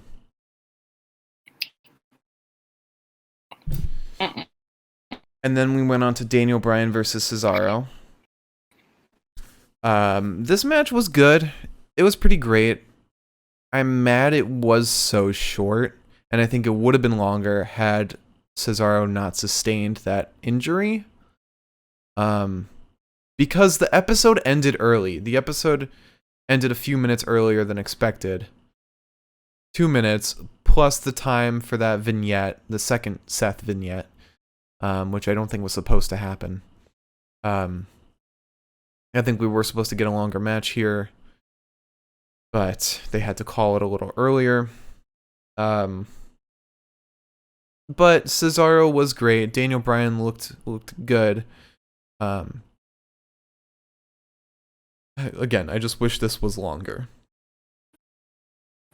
Then we had Bayley versus Riott in a match that actually surprised me for how good it was. I was really happy with how Ruby was performing, and Bayley too. And then the interference by Billy wasn't necessarily interference. She tried to interfere, but it didn't really have an effect on the match because Bayley getting the pin had nothing to do with Bayley's involvement. But we got some story progression, we got some good wrestling. I think this really had the recipe for a good match all around. And then we had Otis and Chad Gable versus Dolph Ziggler and Robert Roode, a match that started off on the wrong foot and then kind of picked itself up on the way. Chad Gable is a great wrestler. Otis is good too in the Alpha Academy. And Dolph and Robert, they're good. And then having Tez and Docs on commentary was like the cherry on top, the thing that really made the match.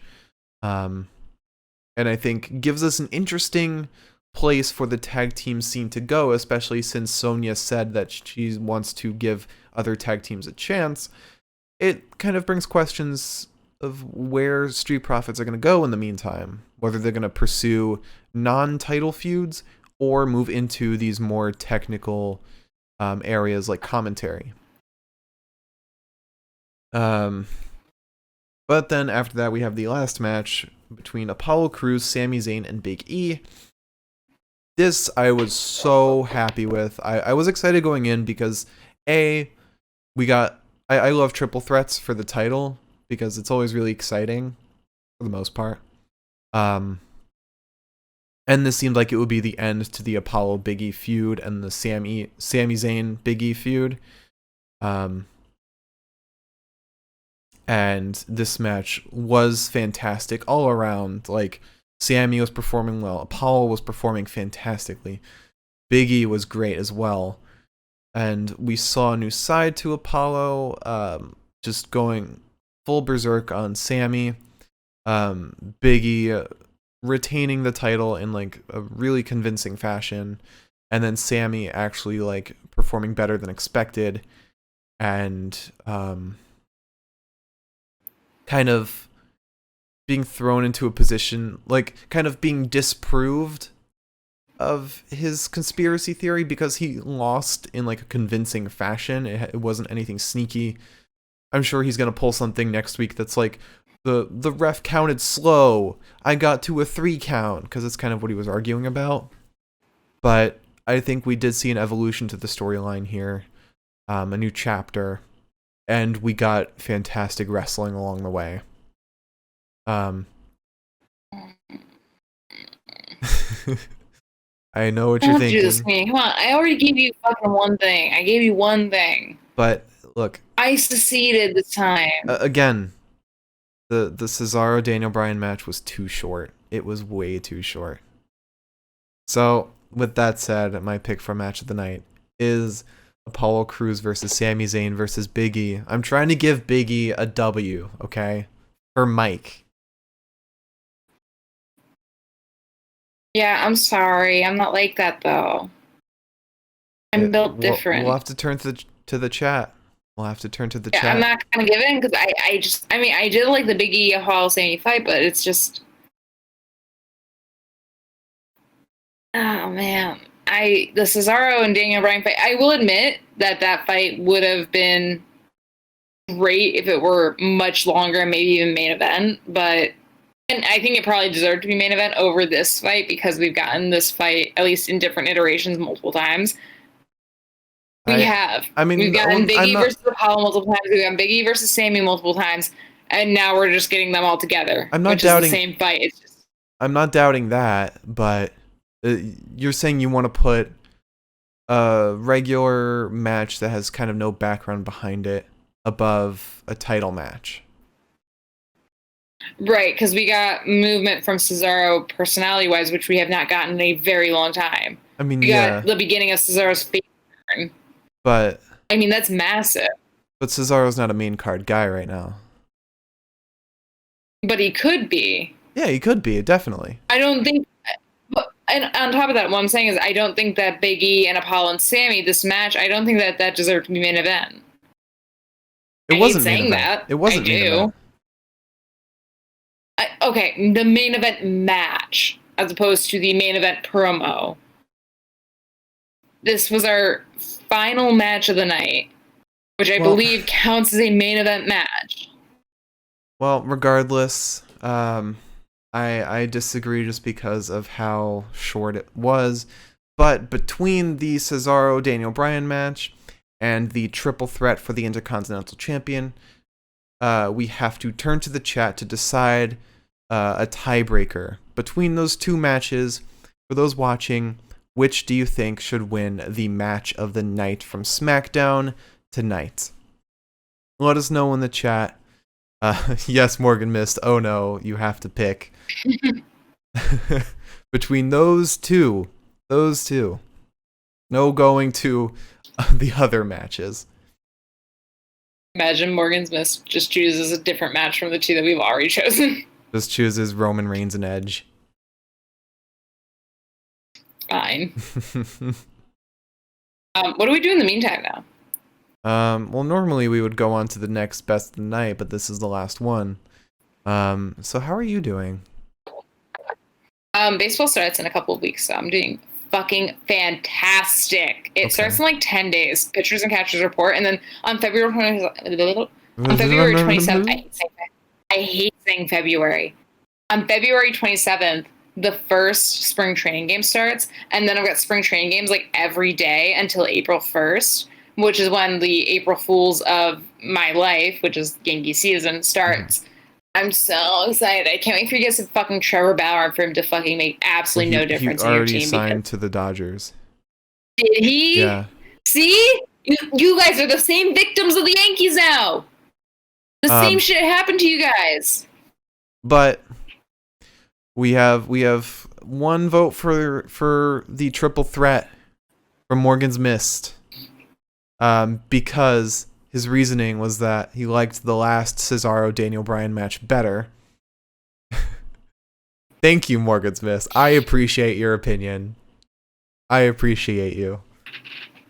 So, until this is subject to change if we get more votes in the chat. But in the meantime, this will be considered our match of the night. The pick can change if more votes come in before we click end stream. So, and I'm also going to type it in so there's more time. Paul Cruz versus Sami Zayn versus Big E. All right, so to run it back, promo of the night, Roman waits for Edge, wrestler of the night, Apollo Crews, match of the night, Apollo Crews versus Sami Zayn versus Big E, card subject to change. If you like being wrong, then that is the match of the night. It's an opinion. There's no being wrong. And yet, my opinion was wrong, apparently. You were just outvoted. Morgan's missed. Don't worry. Liz still appreciates you. Thank you. Even though she doesn't like to show it outwardly. Actually, contrary. I like to show it outwardly to the point where it completely corrupts my ability to be spiteful in the moment. They like our viewers, even when they disagree with me. Should I close this out? Should I start? Yes, please. Yeah. If you tuned in tonight, thank you. And if you tuned in tonight and disagreed with my opinion, that's also fine. Thank you for tuning in. I hold a grudge like a golden retriever, so it's fine. It's fine. But yeah, thank you so much for tuning in tonight if you did. Mike, Morgan's Mist, thank you both. I can't see the chat, so if anybody else tuned in tonight, sorry. But thank you so much if you tuned in. We really appreciate having people in the comments. It's always much more fun because, again, Mark and I could literally sit on our sofa and talk about this face to face. So it's really nice when we're doing it for other people. On top of that, it is Friday, so please join us on Monday for Monday Night Raw. The Nightmare. Rhea Ripley. Just because it's Monday Night Raw. Oh, God. Imagine, though. I mean, WWE tweeted, like, which brand would you like to see? They don't know where to put her. What? They don't know where to put her. Yeah. They're like, what brand would you like to see her on? My ass is, like, sitting over here. I'm like, I don't give a shit. Put her on both. Please. She can rest over the weekend. It's fine. Anyways. Please tune in on Monday. We will be back for our Monday Night Raw podcast. The podcast where Mark and I talk until 2 a.m. and then we have to wake up for work only 7 hours later, maybe, and we probably get to bed an hour after that. It's fine. We'll be chit-chatting. It'll be fun. So yeah, please tune in on Monday. And don't forget, on Valentine's Day, if you need a Valentine, I'm here. And if you don't need a Valentine, but you need something to do on Valentine's Day, we will be live with our podcast for NXT, Vengeance Day, pay-per-view, blah, blah, blah, blah, blah. Yep. Yeah. I think Finn Balor versus Pete Dunne. Yep. Yeah. So we'll be really talking about it more as it gets closer because we're still a week out. But they've been announcing matches. Yeah, they've announced like a lot of matches so far. I think they announced most of the matches actually last Wednesday. All title matches right now. But that's always a fun time because then I get 3 NXT episodes in 2 weeks as opposed to just 2. So yeah, please tune in on Monday. Please tune in for the rest of the week after Monday, and then tune in on Sunday. Also because the 15th is President's Day, so what do we have to do? Thank you for watching, everybody. Hope you enjoyed. If you did, hit that follow button or subscribe button, depending on what platform you're watching on. Even on Twitch, hit that subscribe button. We don't need to tell you what to do, but also hit that subscribe button. And our YouTube is the Pinfall Podcast. The NXT episode did not go up on YouTube because we had a little corruption with the recording. So this episode will be on. My favorite thing. Because we haven't gotten that error yet. Since I cleaned out my hard drive, deleted a lot of stuff that I needed. But it's all back. And follow us on Twitter at Pinfall Podcast. And our personal Twitters, I'm at the Mark Cameron. Liz is at Eliza Elaine23. And don't forget to check out the Universal Pokemon Federation on YouTube. It's a combination of WWE and Pokemon. One of a kind. Awesome stuff. You definitely won't want to miss it. Alright, thank you all so much for watching. And we will see you on Monday for Monday Night Raw. Have a great night, everybody. Thank you. A great weekend.